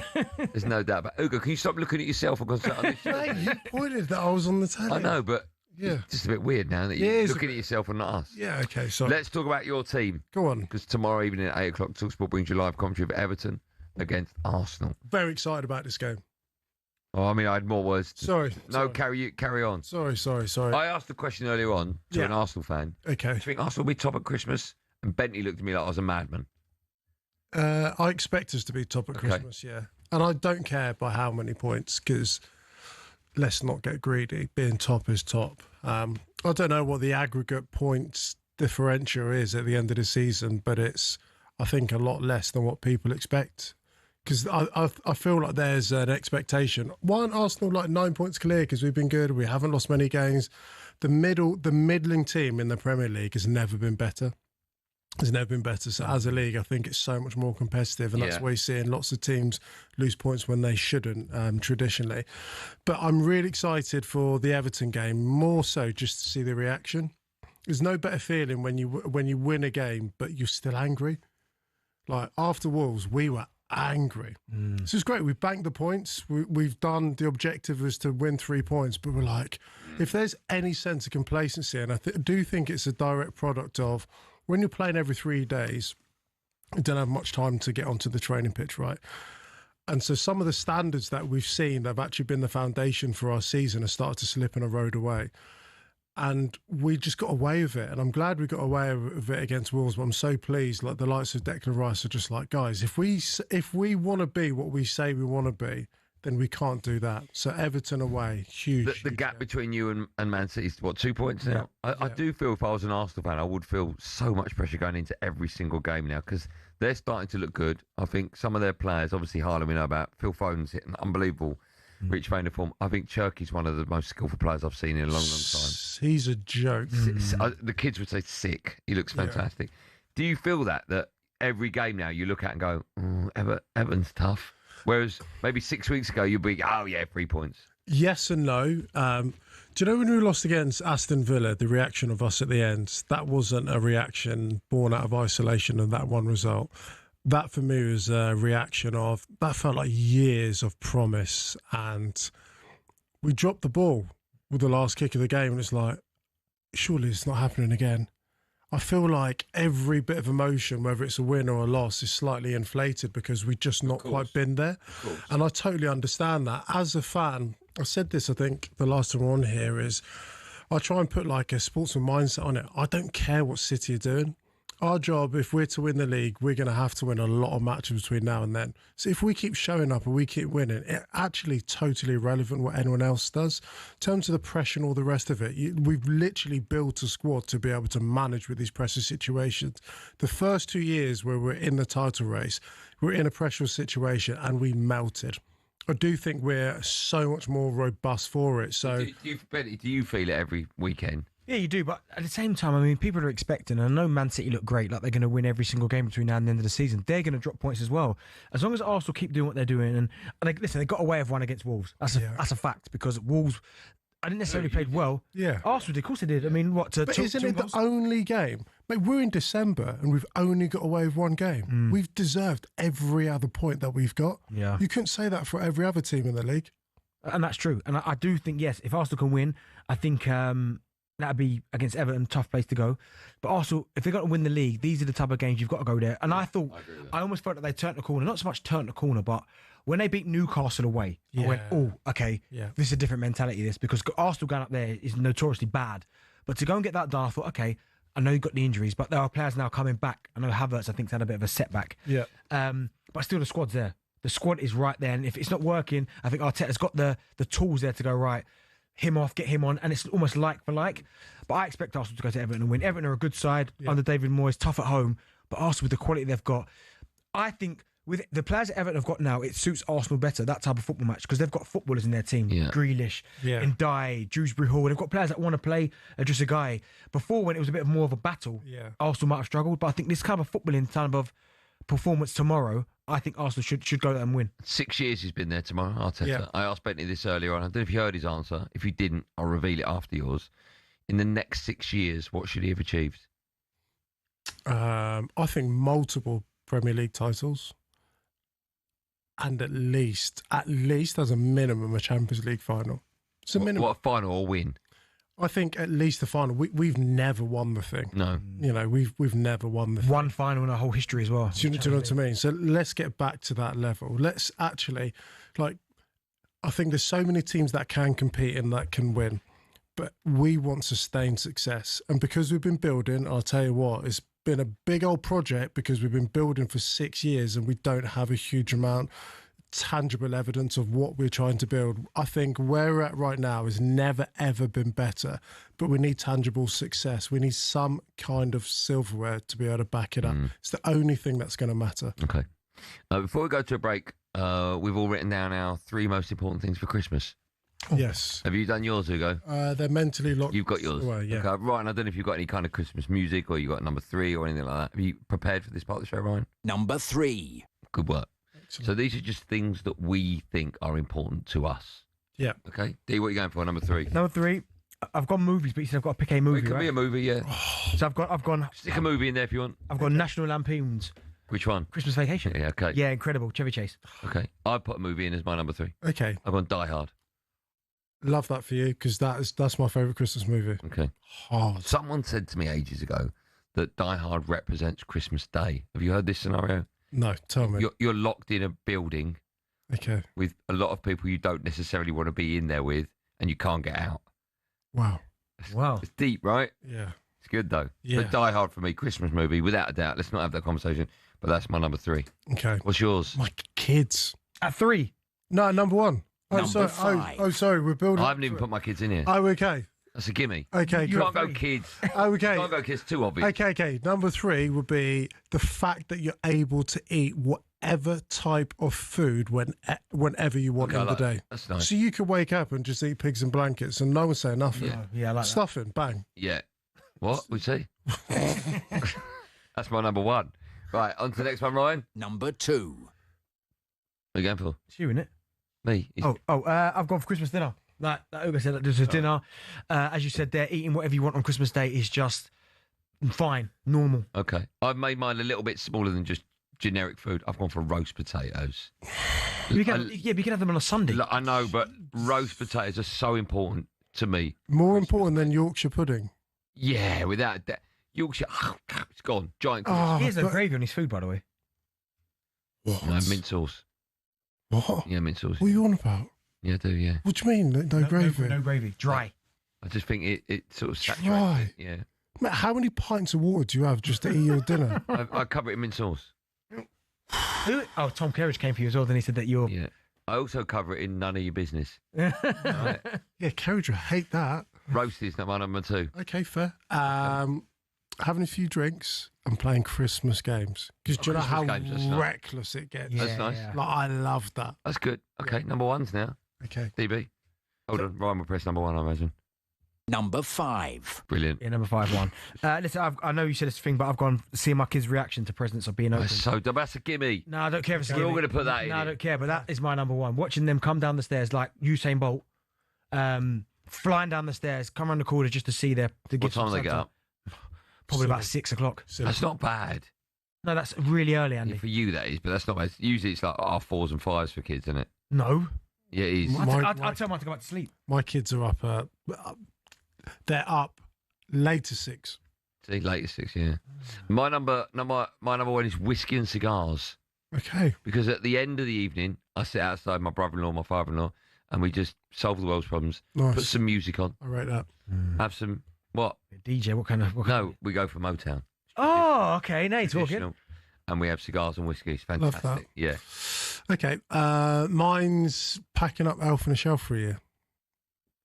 That's your number 1. Bro, 25 days of creativity. Yeah. Like, that's a lot. So your favourite part of Christmas is packing Christmas? Yeah. Packing up the Elf on the Shelf. Your favourite part of Christmas is getting rid of Christmas? Well, mate, I said my kids, and I thought I was allowed to give my own opinion, and then I gave my opinion, which was my kids, and apparently that wasn't allowed. Well, that was a gimme. For him. No, don't give us a gimme. It's important. It's a gimme. No, it's like, okay, well, I've given you Elf on the Shelf. Apparently it's not good enough. Yeah. It's not. One I gave too much, the other one I gave too little. Where do you want me to be, bro? In the middle. Christmas music. For the last time when we come back, it'll be me, Andy Goldstein, Darren Bent, Ugo Monye. The last time before Christmas Day for us. Yeah.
And welcome to talkSPORT Goals. We've been taking you through what should be another busy day of football.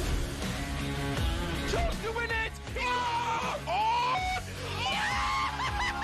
We don't need to do that, guys. I'm going to owe you an apology. How would do you get to that conclusion? That's a weak mentality. Oh, get out of it.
Friday Night Live, TNT Sports and talkSPORT Hour with Just Eat. Right now, there are millions of prizes to be won, from Champions League final tickets to £1,000 cash when you place an order on the app. 18 plus terms apply. If you're listening in the break to Ugo Monye's story, all I'll say is 2 days later it popped out the other end. Time now for this. It's time. It is tight and tense. We're flying and our fists are punching. DB versus TNT. What drama on talkSPORT, just when you think you've seen it all. Good night. No, don't go to bed yet. This is our feature DBV TNT Sports, where each week Friday Night Live Premier League 100 club member Darren Bent has been pitting himself against our studio guest from TNT Sports. This week, of course, we're joined by former England rugby star and TNT Sports pundit, the legend that is Ugo Monye. Every Friday they'll be predicting some of the biggest games from the weekend. If they get one right, they get a point. If they get it bang on, i.e. they get the score right, they get 3 points. We're tallying up the scores at the end of the season to find out. Fingers crossed someone's beaten Benty. Although I want you to win. You're at us, right? Yeah, but you've been saying that. I've been telling you. I know. I'm going to change that from now on. New year. I'll change that. I want you to win. A fairly low scoring week last time out. DB scored 1 point. Julien Laurent picked up 2 points for TNT Sports.